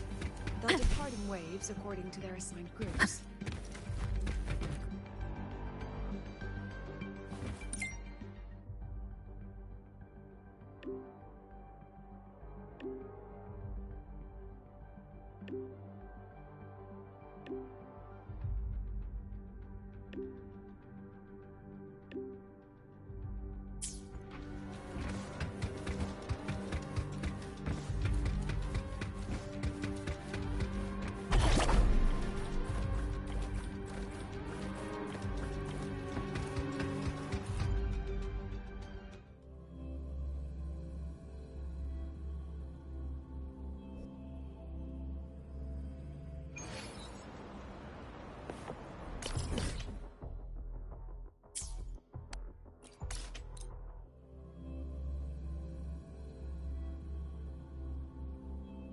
According to the map, the first one should be around here.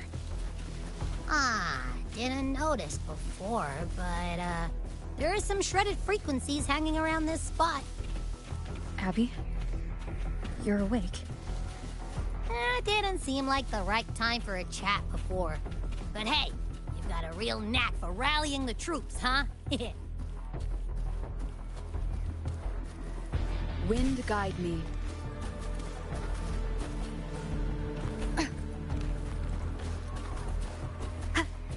The rune's responding.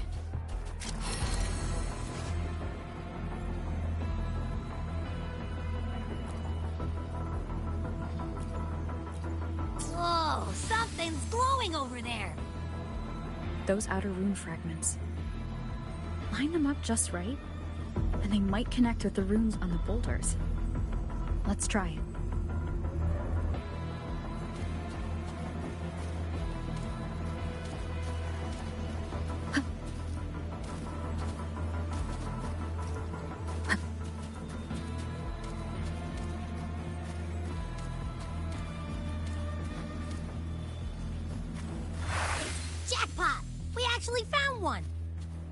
Good.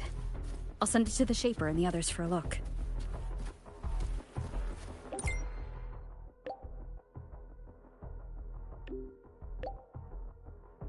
All right. On to the next rune.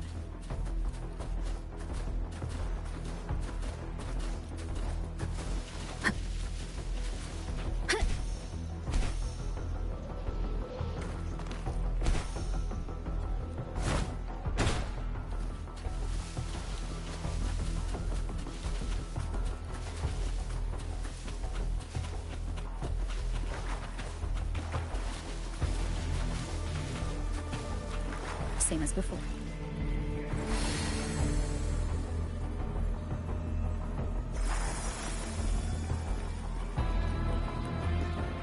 According to the mission details, there's still one left.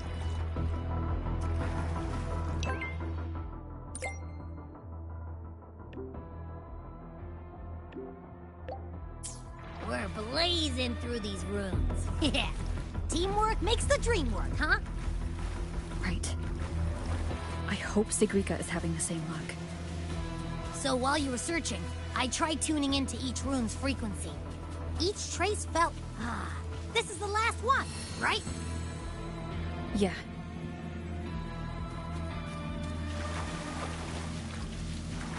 Well done. I'll send it to Lucilla and head back.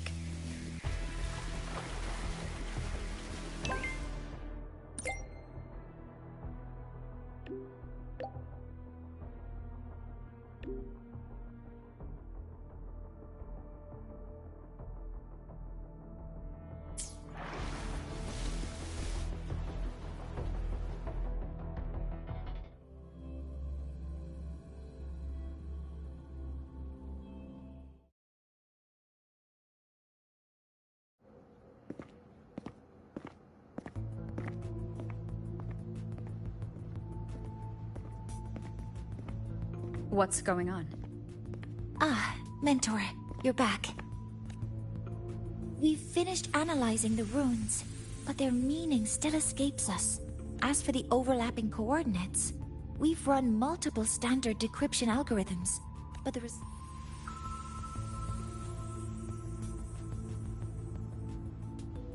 I'm no rune expert, but we have one here, don't we?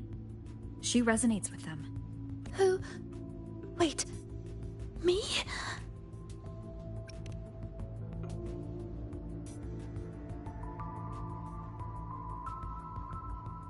If you're asking me, these runes don't feel flat. They feel spherical. About this big. And these 2 points are relative. Like this. 3-dimensional coordinates. Orthographic projection. If we take the reactor drive's light data from the database as a deck layer and reconstruct it...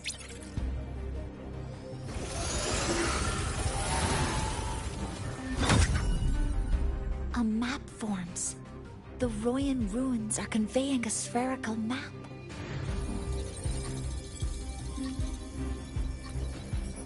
What are these 2 places? The one on the surface corresponds to the Strider Gate. As for the one at the center, there's too little data to confirm. But by geometric definition, it's the origin point of the entire map.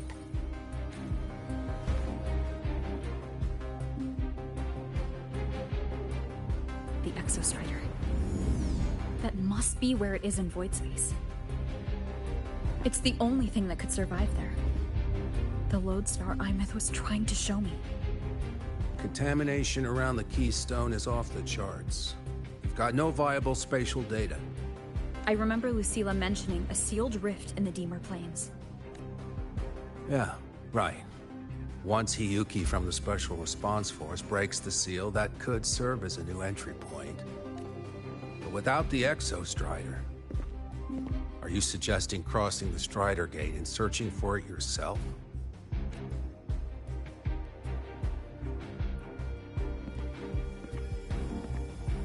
Now that we have a concrete map, I should be able to retrieve the Exostrider before my power of separation gives out.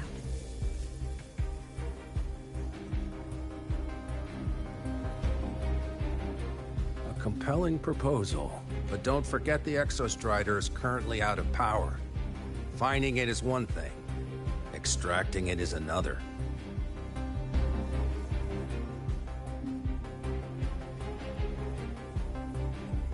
Then we set a hard deadline. If I can transmit the Exostrider's coordinates to you before Duskvale initiates, then tell me you'll consider entrusting the drive replica to us. Consider, huh? So you're handing the choice to us?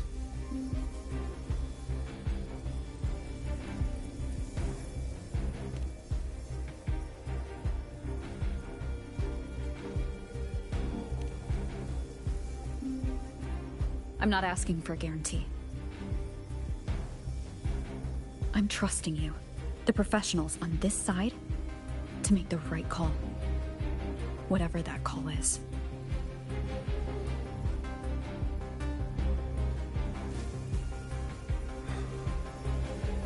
The Exostrider's value justifies the risk.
Here, this is the Deemer Plains map. Be mindful of the contamination. It's not just the exoswarm or local life forms being affected. That said, where there's a will, there's a workaround. Hiyuki found one, though took her some time. That Miko? Yes, she's been investigating the Deemer Plains in secret. She also asked me to tell you that she's run into the Fraxidus there. Let's just say honesty is in her nature. She just thought you might want to know. Perhaps her way of showing she has no hidden agenda. Noted. I'll be leaving then. Wait. Look me in the eyes. Relax. It's my forte. You've seen it before. I will temper this moment into a bullet of memory, carved with your name, your face, and all you have been. What carries you is not only your own strength. Think. Save that for when you come back.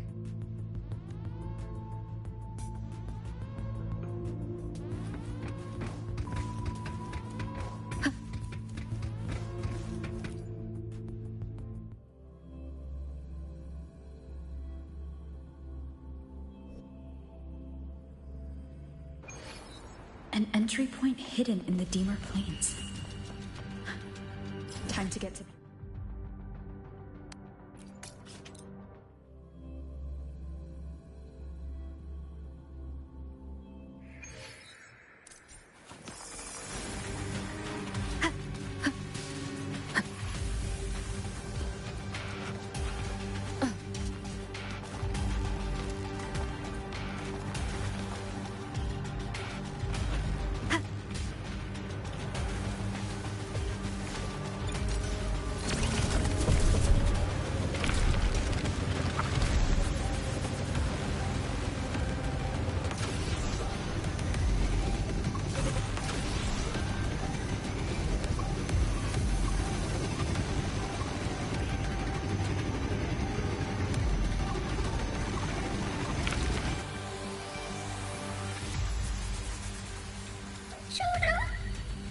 It's already been totally contaminated by void matter.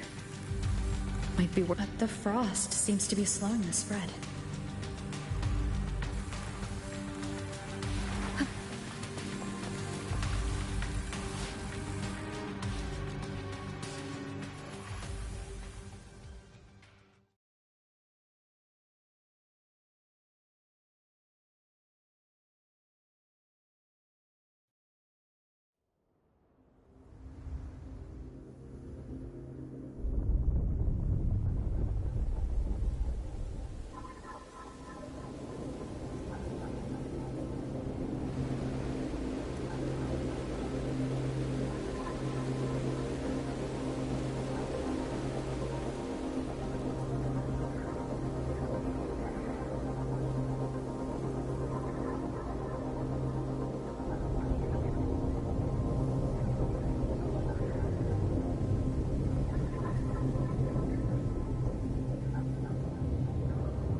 The void matter contamination is bad. It's not looking good for the Solaskin. This white bird. Did Hiyuki leave it here? All right. Lead me to Hiyuki.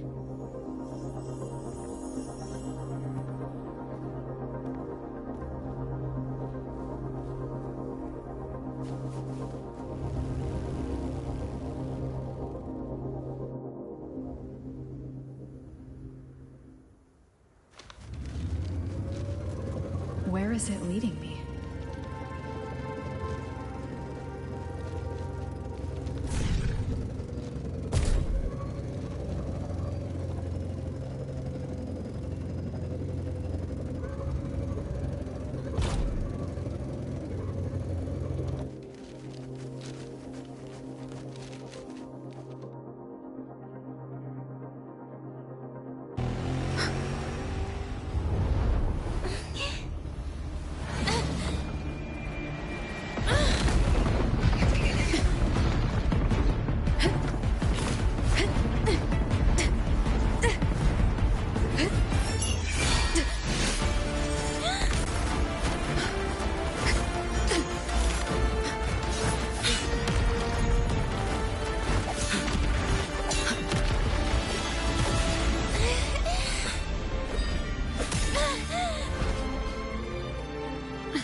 She hasn't gone far.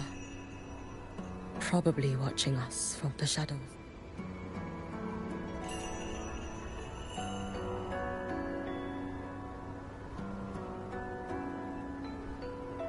She seemed like her grip is slipping. She was already like this when I last encountered her, shortly before the void matter surge.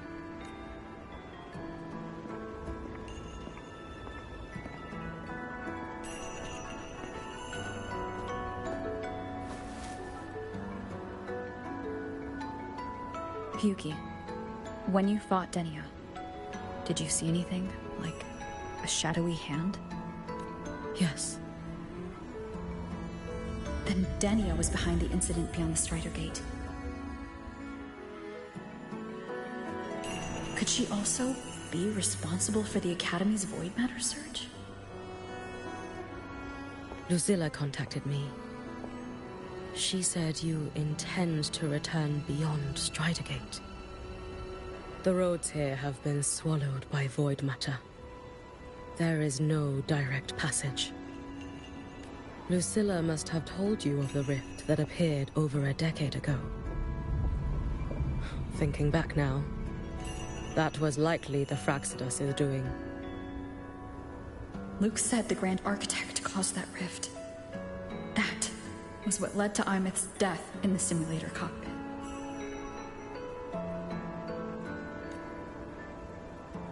If they used a Threnodian frequency extracted from here to influence Denia, then this... The Threnodian surge now could be their attempt to force the girl to master that power. Or perhaps that power within her has simply... Long ago, I sealed a portion of my own power there to help aid the Solvane Heartwood resist the Threnodian. Break the seal, and you will pass through the rift to reach the void matter depths beyond it. Understood. I'm relying on you. Let's go. Time isn't on our side.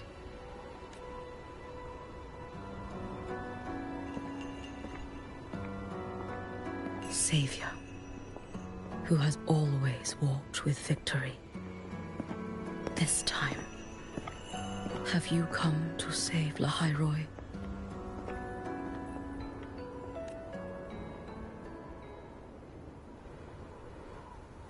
This is...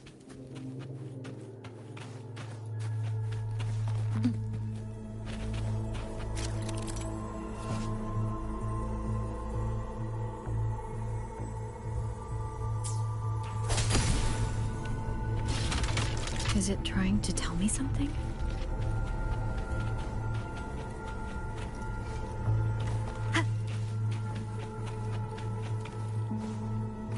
Aleph 1 seems to hold little interest in anything besides humans.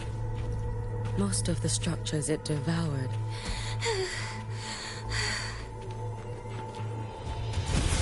It's that girl. Be cautious. Denia? Can you hear me? I will handle this.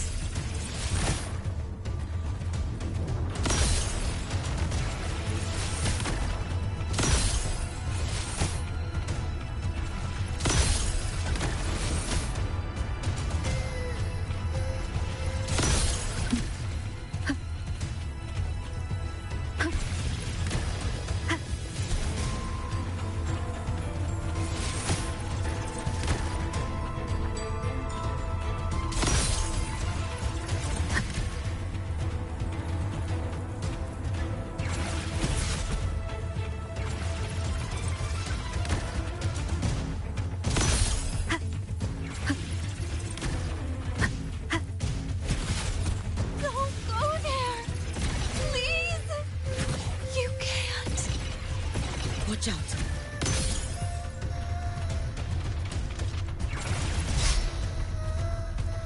No! Don't! Is she stopping us of our own whip? Let me handle this.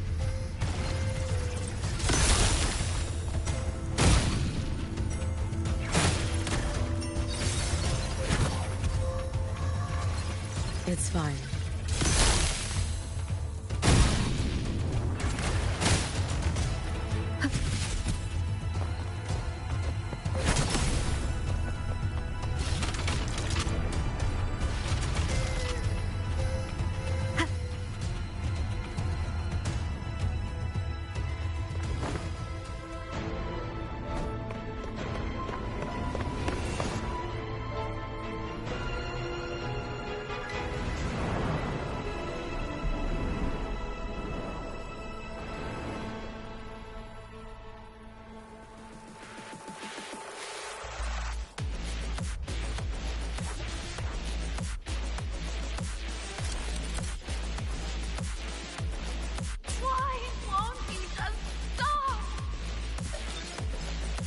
We need to use these blocks to make the climb. It will eat you.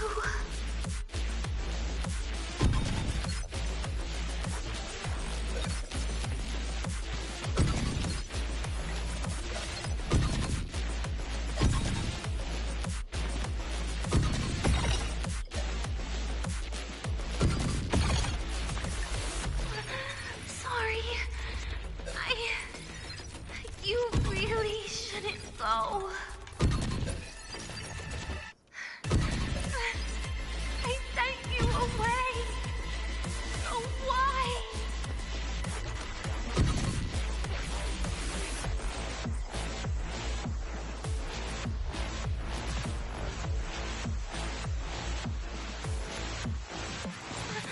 Sorry. You really shouldn't go.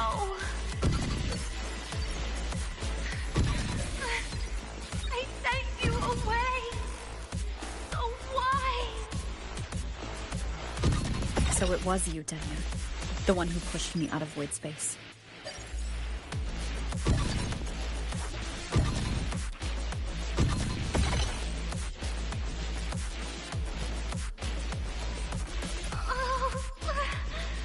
My head. It hurts.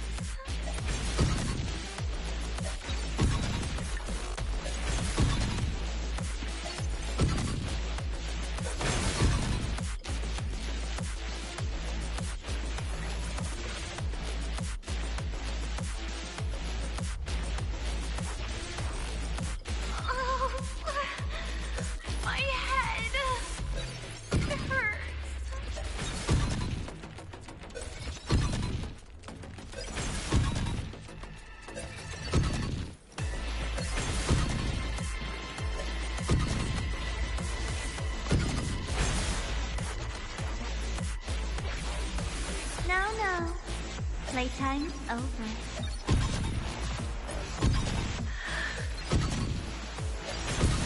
Come back to me, sweet girl.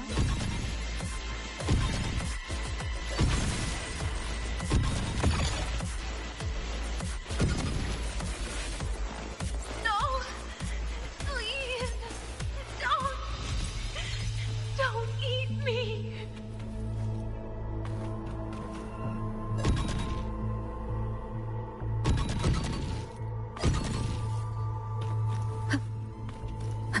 That child's state. She did not appear to be under complete control. It was Denia herself who stopped us. Let's go. We need to get up there first. Got it. Have you been watching over Denia here? Yes. After I sent...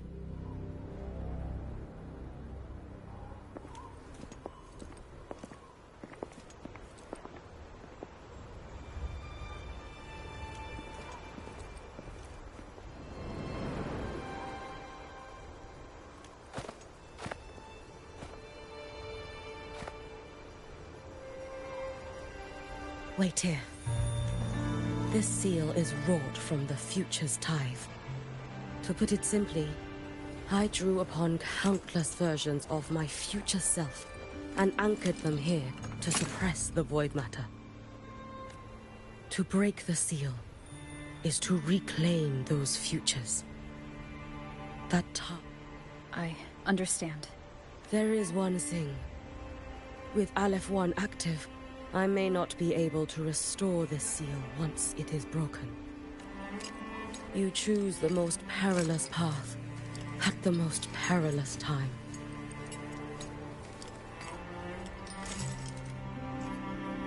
I know your strength. I know your history of victory.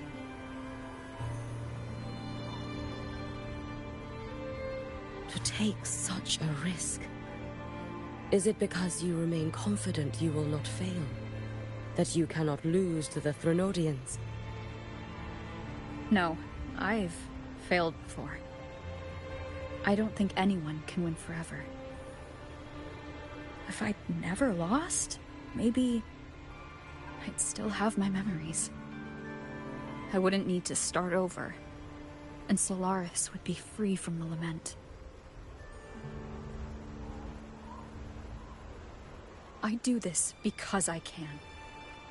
And because someone has to. And what if you fail?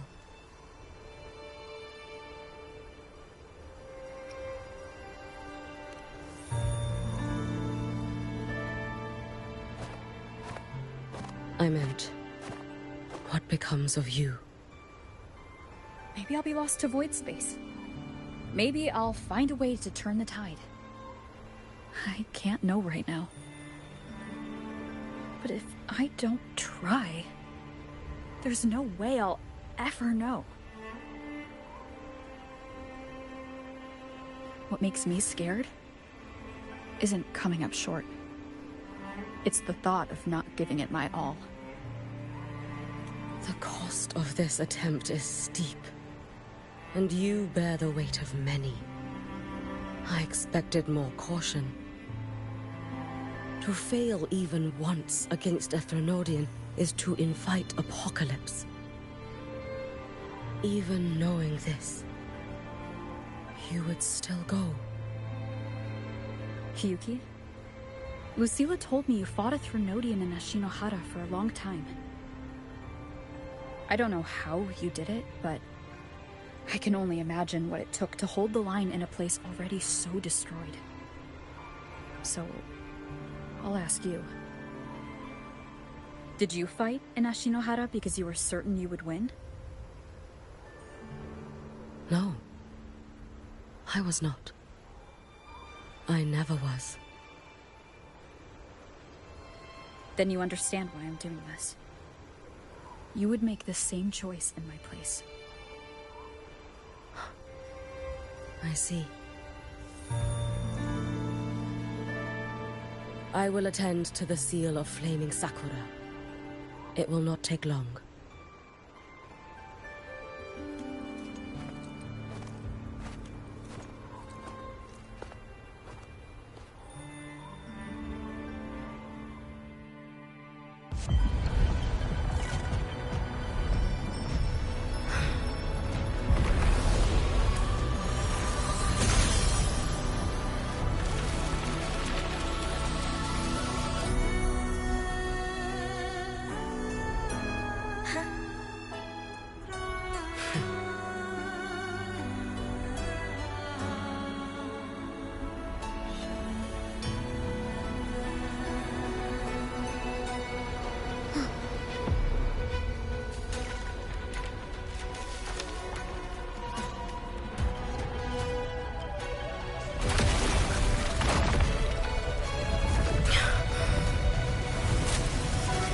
The dark tide. Hyuki, let me help! No need. I must do this myself.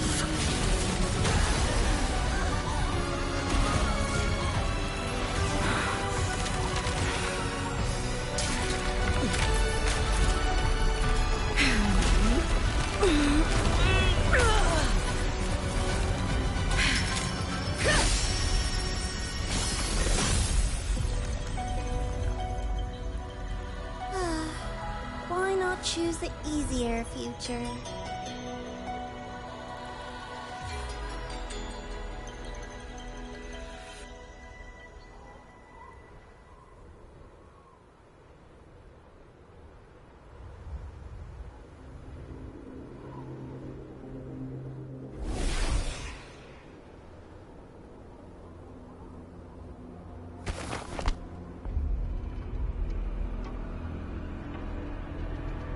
The girl. Oh, it's been a while, Miko of Flaming Sakura. And you as well, Rover. I burned my future as a Threnodian resonator. Your plan holds no meaning now. Every step in our dance has its purpose, Lady Miko. Our paths have crossed often, but in my design, this is our true introduction to each other. Because at last, I have a masterpiece, worthy of your attention. You infiltrated the collective for Denia and Hiyuki. You wanted Leviathan's power to merge them into one. Denia was always a Fractidus creation. She is honored to be used as intended. A creation? The Mia disappointment made me think. If I could just create a superior vessel, one refined by a Miko's spirit, perhaps it might bear the full might of a Threnodian's power. As for the outcome, you would know better than I, Lady Miko. Wordplay won't change your failure. Leave, you tedious avatar.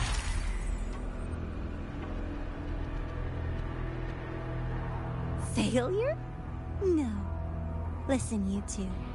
I'm just showing Solaris another possibility. If we made one Denia, we can make another. And another. Until we hold a complete obedient Threnodian resonator in our hands. Your own borrowed future showed you that. A true Threnodian resonator will exist.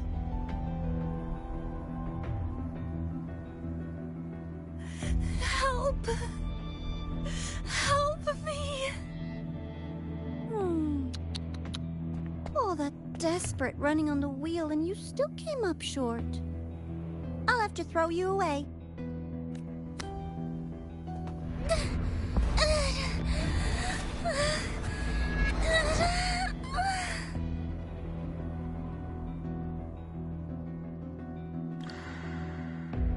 She can deny it all she likes, but the void in her heart is the same as Aleph One's.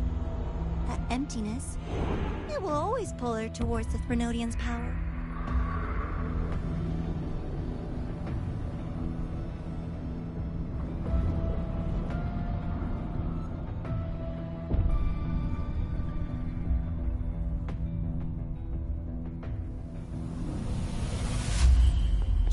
Yukimas. You do so love playing the savior, Rover. As for this avatar, I'll spare you the trouble.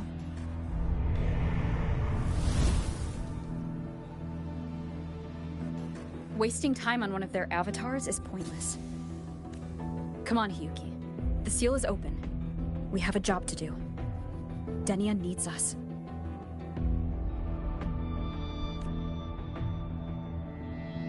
If you wish, I can tell you about my history with the Fraxidus. But of course, Denia is the more pressing matter. It's not hard to guess. The Grand Architect wanted your power as the Miko of Flaming Sakura. But like you said, you burned that one future as a Threnodian Resonator. Right now, Denia's state is what worries me. I fear.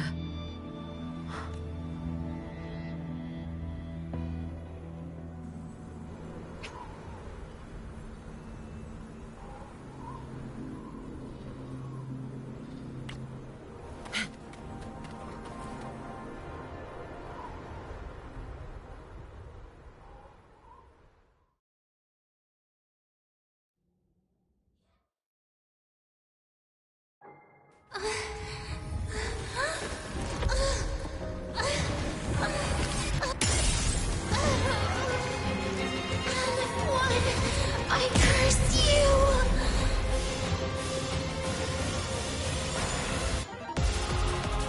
Leave it to me.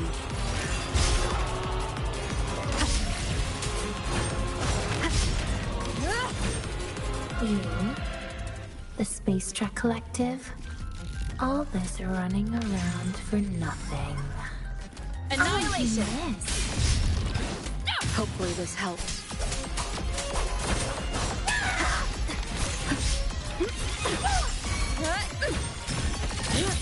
Lend me strength. No!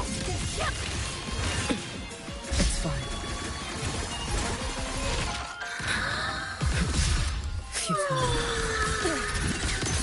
Seriously, just call it quits. Too slow. A life as fleeting as the first snow.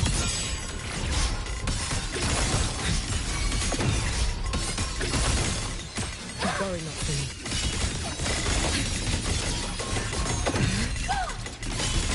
Because you're feeling him.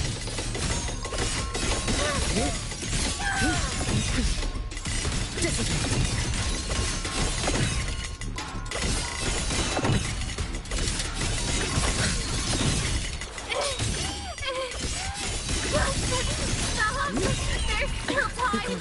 Why won't you? Wind call! Still refusing to turn back!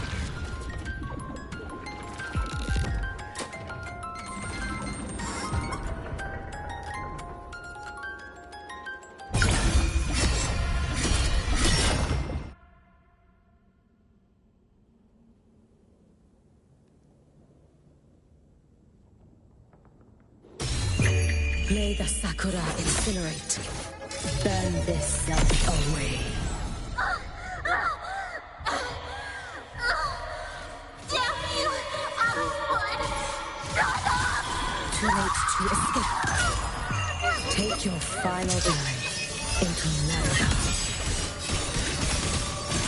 Drift with snowflakes.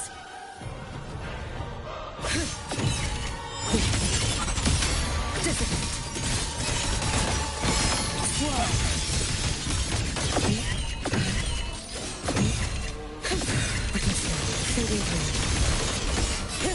Follow my lead if you can. Wind calls. Waves follow. Waves rise. Judgment strikes.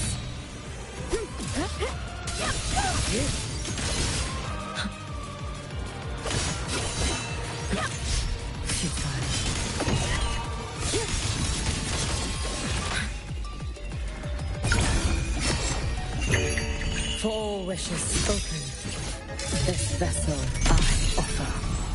Be gone! Be cautious. Stand back.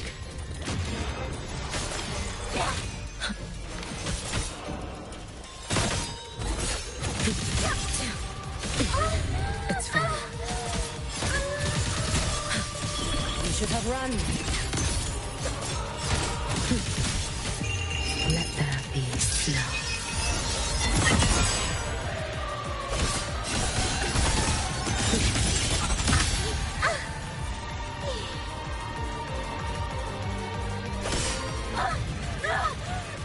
This is all pointless!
Go inside. Rest now. Do not worry. The void matter frequency within her has weakened. She will recover.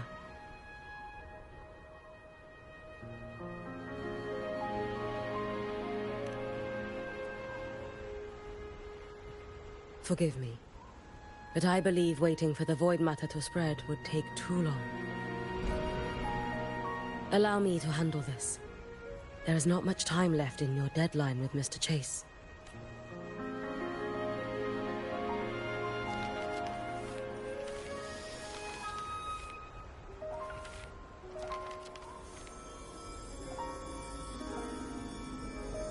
My Shiratori can guide you through void matter. But the concentration... So I will draw upon a future where I learned to fully channel its power. It will protect you and help you find the path you seek.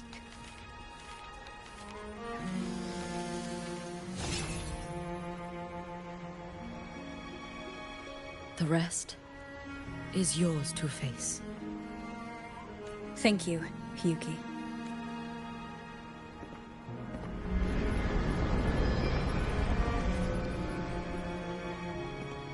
I've read the Space Trek Collector's report on Imeth. She wrote that her intention is saving the world. Lucilla said you are her family. I suppose you must be the reason she held that vision. Do you regret it? Leading her to the Savior's path. One must walk this path alone in order to protect.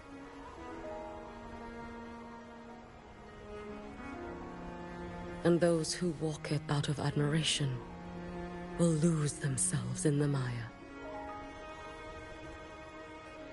No, Hiyuki.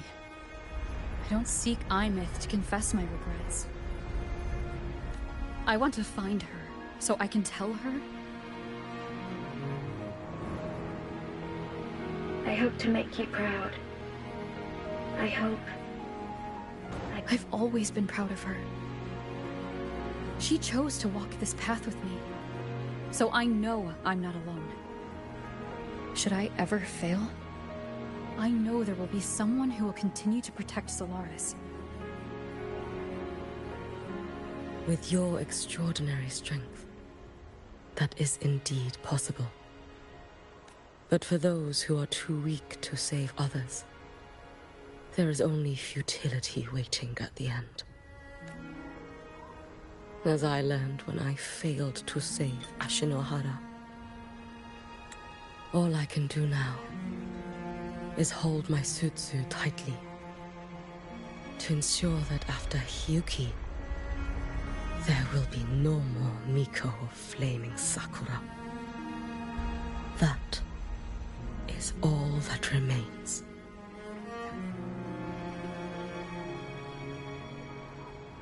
From the High Roy to the distant lands of Jinzhou and Rinasida, people rise up to fight the Threnodians. I've been part of that fight. But to pretend I'm the only reason they're standing? That everything fails if I do? That's arrogance. It's an insult to everyone else choosing to stand their ground. My victories were never mine alone. If even one person makes it to the end of this road, then we're still winning. Hyuki, when you're walking alone and feel that weight, just stop for a moment. Look around. Stop. You'll see that there are people who draw strength from you. People out there who are proud of you. And when you finally reach the end of your journey, you'll know it was never futile.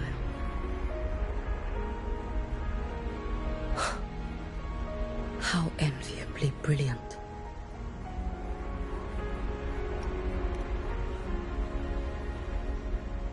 It is nothing. I will tell you when you return. All right. I will hold the line here until Duskvale initiates. I will wait for you. Together. With everyone.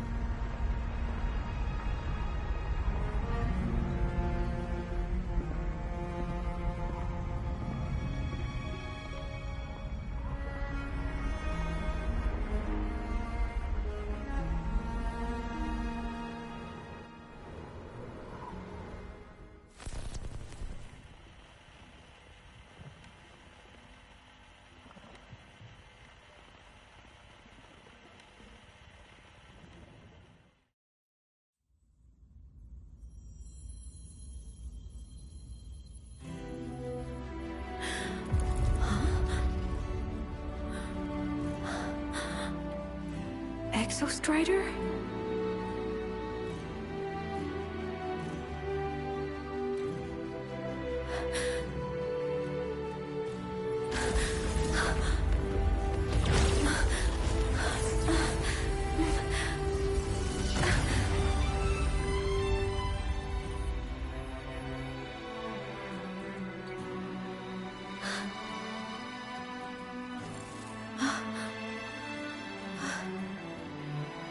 Someone consumed by void matter.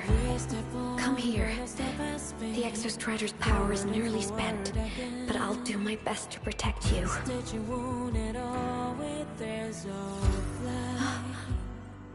This frequency. No! Your existence is already nearly... Where am I? Did the void storm consume me? Am I dead? Is this void space a higher dimension? Our existence is fading. Did you just say that time and space have no meaning? Who's speaking? I can't see you, but I can feel you. Sound doesn't travel here. Thoughts do.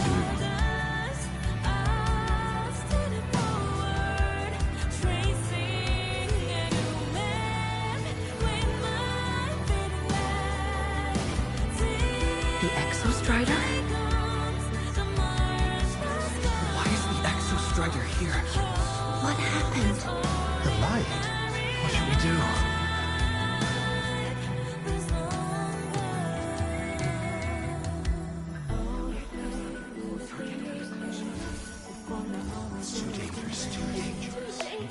What are you doing? That's enough. It's futile. Our lives already ended in the void. I heard the Exostriders cry for help. I want to find it. Time and space don't mean a thing. You'll never reach it. I know what the Exostrider means to the High Boy, but it is meaningless. You want to save it? How? But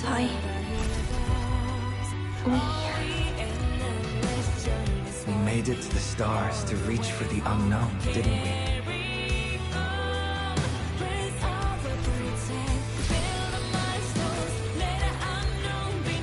Just another step on a long road of discovery. This is where we came from. a space-time coordinate with the Exostrider as the origin? But that's impossible inside a black hole.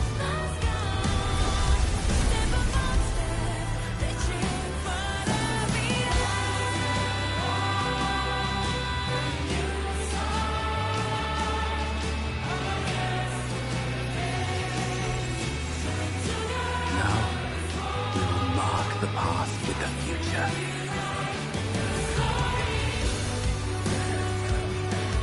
Thank you. You charted the unknown with your lives. I'll make sure it's not in vain.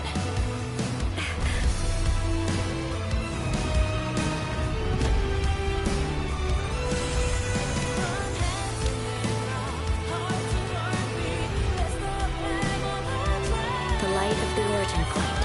We will bear it.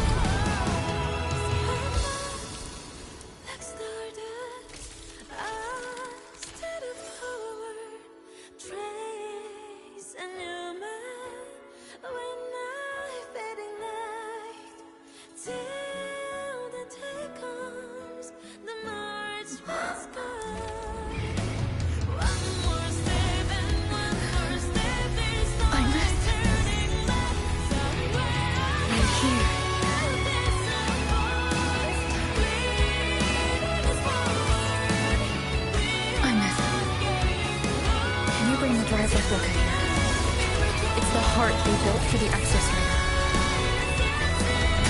Don't worry. This time, we'll save the world together. Okay. I'll bring you back humanity's hope. So, wait for me.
The Exostrider's frequency is decaying.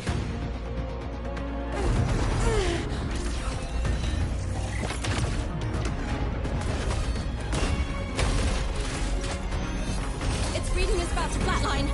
Status on the drive replica. Almost ready. We just need the calibration data now.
Ascension complete.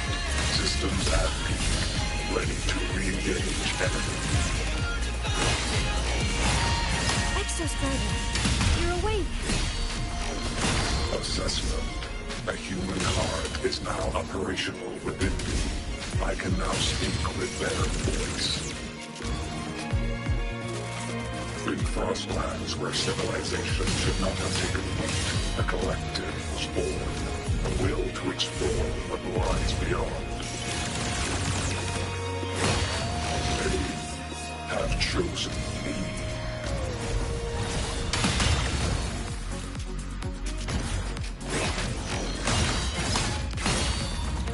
Ranged module.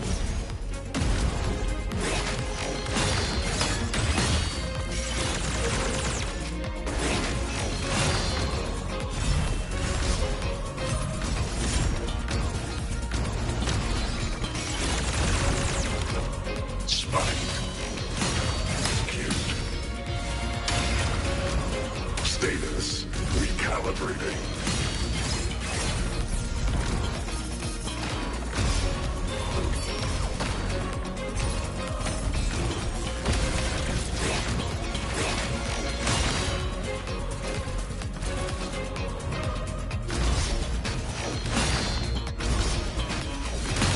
Full expansion.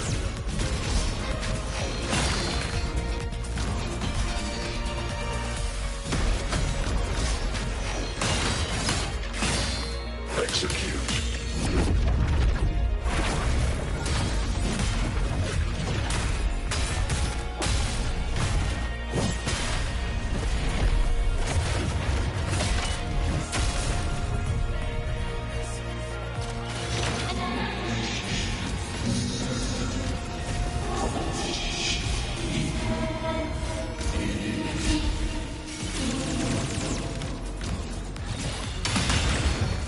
Directive.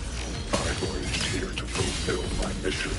Life on this planet has the right to explore the vastness of the cosmos. You see the civilizations across the stars only as food to quiet your hunger. You cannot comprehend the will that drives them.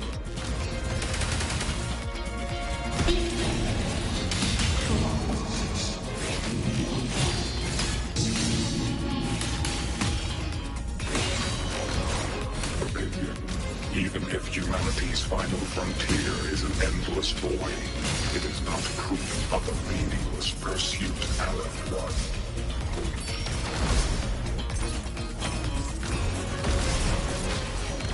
Overkill.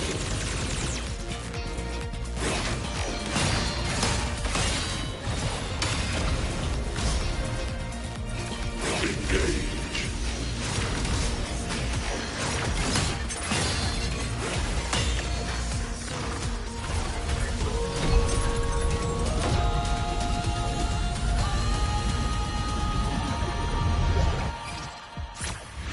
Select Downfall.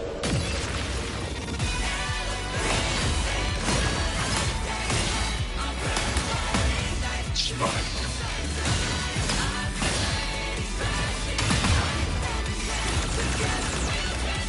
Engage.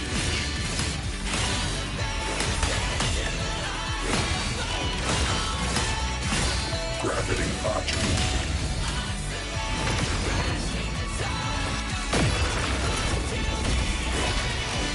Overkill.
Confirmation. Battle concluded. Void matter responses within this sector have dissipated. But Threnodian LF-1 wasn't destroyed. Analysis. Resonator Imuth. Under current parameters, the permanent termination of Aleph-1 is impossible. Therefore, I exercised autonomous judgment and exiled it to the furthest reaches of this universe. Request. Arbiter, permission to remain. Before your final judgment, allow me to submit a log of my experience in the High Roy. Log retrieval. On multiple return transits, I was detected by Aleph-1. It pursued me, its objective to enter Solaris through the Strider Gate. It attacked. I fell. But Resonator Imuth answered me with her power, and I was able to banish a part of Aleph-1.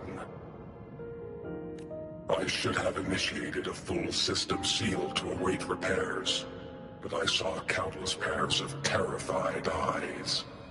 Discovery. The Roya in the Frostlands stood helpless before the Threnodians' void matter calamity. I saw panic and dread. Following the protocols shared with the Sentinels, I extracted my reactor drive and encased it deep within the ice. Exception. A momentary reactivation occurred. Resonator Imuth resonated with me a second time. She required my power to mend the Strider Gate rift. I complied. That was when I became a digital ghost. But was that the second time we resonated? Initial assessment. Upon reactivation, standard procedure was to request your retreat.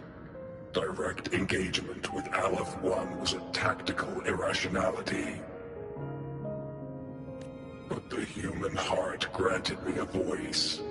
The will of this civilization gave me the strength to stand with you. Component analysis. This drive replica forged by humans is crude and fragile compared to my original drive. I can feel each one of its pulse cycles. Violent, shrill, grating friction of wear. This is the first time I have ever heard myself. With this heart installed, I have acquired capabilities previously undocumented outside the Sentinel Mech series. Projection. Given Trinodian Aleph 1's abilities, we must assume it retains the capacity to return. Once the Strider Gate is fully sealed, I will remain on this side as its guardian. I will bar its re-entry into Solaris. Request. Arbiter, I was born from humanity's hope. Please permit me to remain here and protect them until this heart ceases to beat. Query. Resonator Imath, are you willing to accept a portion of my power? When I first arrived in Lahai Roy, your assistance allowed me to seal the Trinodian beyond the Strider Gate. Your current state is a consequence for which I bear responsibility. While I slumbered, you safeguarded Lahai Roy in my stead. Now, the death that once drew near has been severed. Henceforth, your companion will be an enduring life. Summary.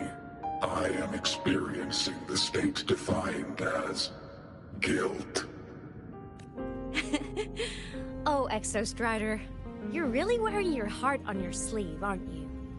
But hey, I chose this path myself. Made my peace where it ends a long time ago. As for your question, this savior's got a career to uphold. Gotta level up if I'm gonna keep kicking bad guy butt, right? So your power? Hell yeah, I'll take it.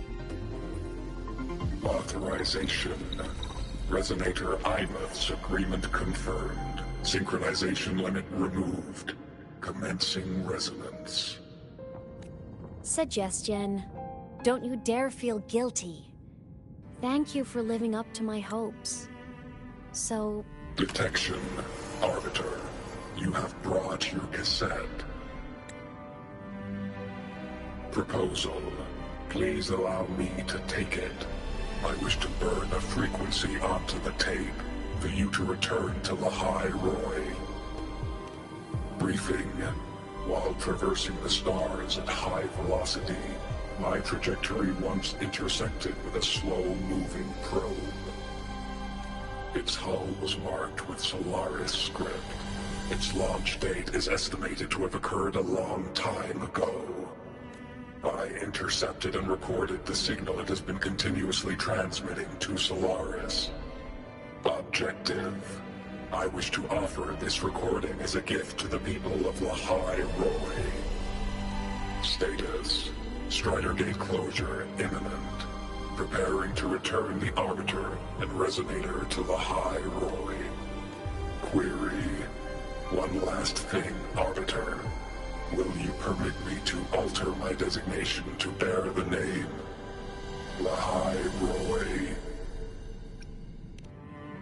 Objective.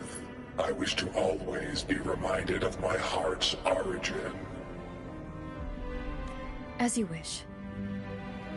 Designation change complete. Thank you, Arbiter. Valediction. Farewell, Arbiter. Please deliver my temporary goodbye to the people who forged this heart. Prediction.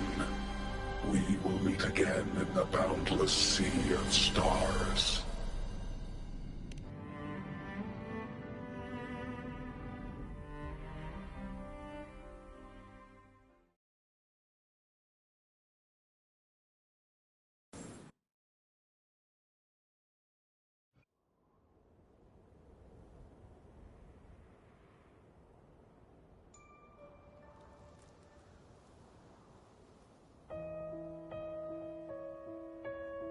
It's been so long since I last saw Solaris. Feels weirdly nostalgic. Now that Aleph 1's been kicked to the cosmic curb, Lahai Roy can finally breathe easy.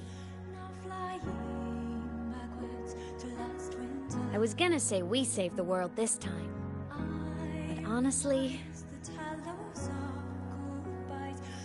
it was the explorers who fell into the void matter. They're the ones who mapped that data on me and the Exostrider inside the Threnodian's black hole. All I did was burn their findings onto a cassette for you. And it was the people of Lahai Roi who decoded the cassette and forged the drive replica. That's what let the Exostrider finally cast the Threnodian out. So, this wasn't a story about heroes saving the world. It was the world saving its heroes, right? Yes. And now, we're home.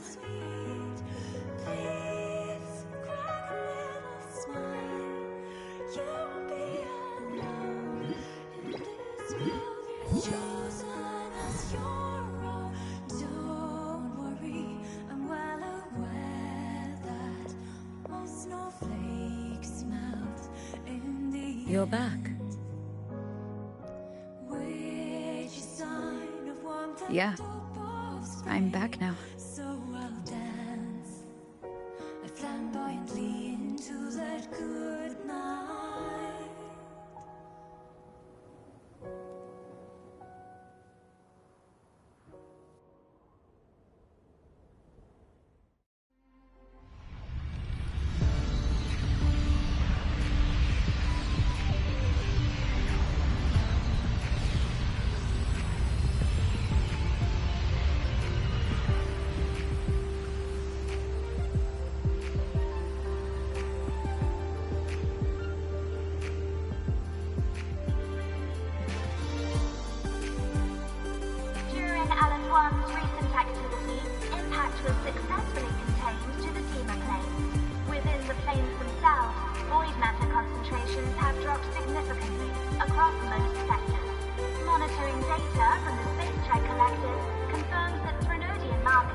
You made it! Turns out, decoding what the Exostrider burned into your cassette was way tougher than the Institute thought. They only just finished... Over here! Everyone's waiting for you.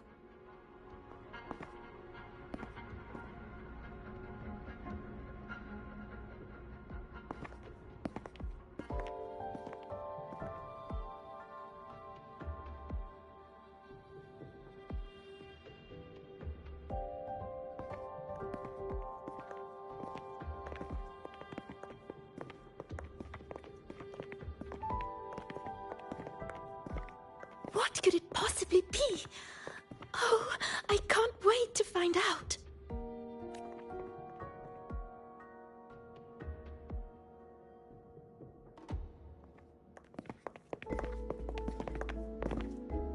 The Far Watcher. I have to admit, I was genuinely surprised when you handed me this tape and said that name. You said it was one of the 9 interstellar space probes launched before the etheric sea engulfed Solaris. Correct. The 9 stars on the Space Trek Collective's emblem represent those probes. Ever since then, Solaris never received another signal from them. Not a single one. Until today. Professor Mornier, you may begin playback.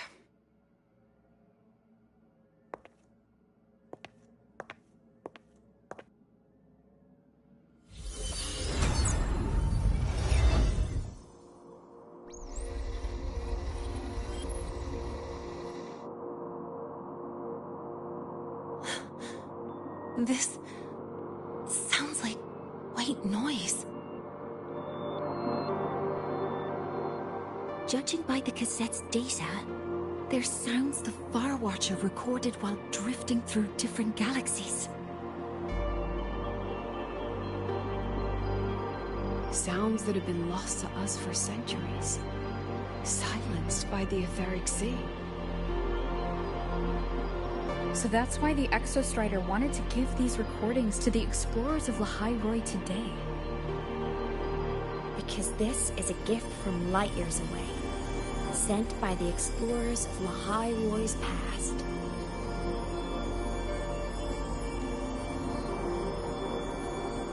Echoes from a sea of stars.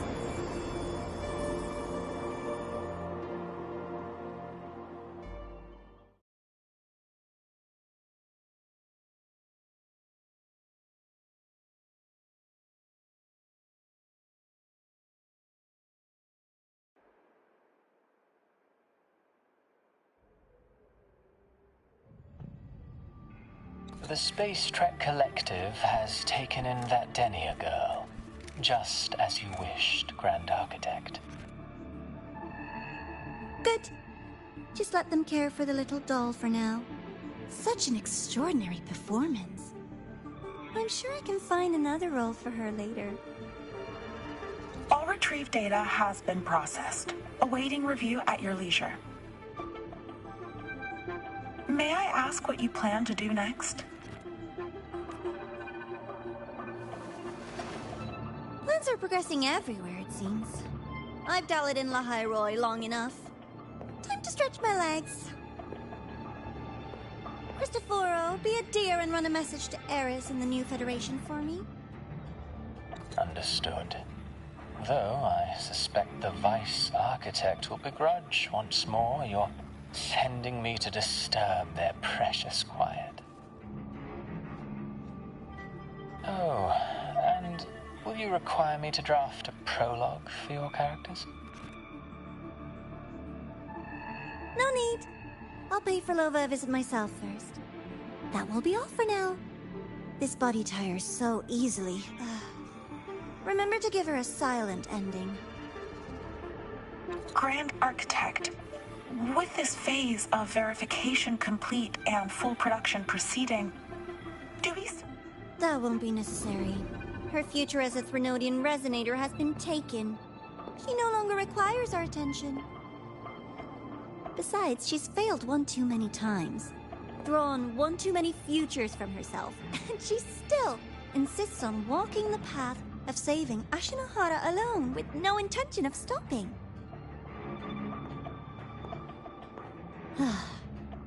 Every step she takes only deepens that obsession. After countless cycles of failure, she too will be reduced to ashes by her own vow, just like her sister. That reminds me. Zashiki Warashi has brought us some rather interesting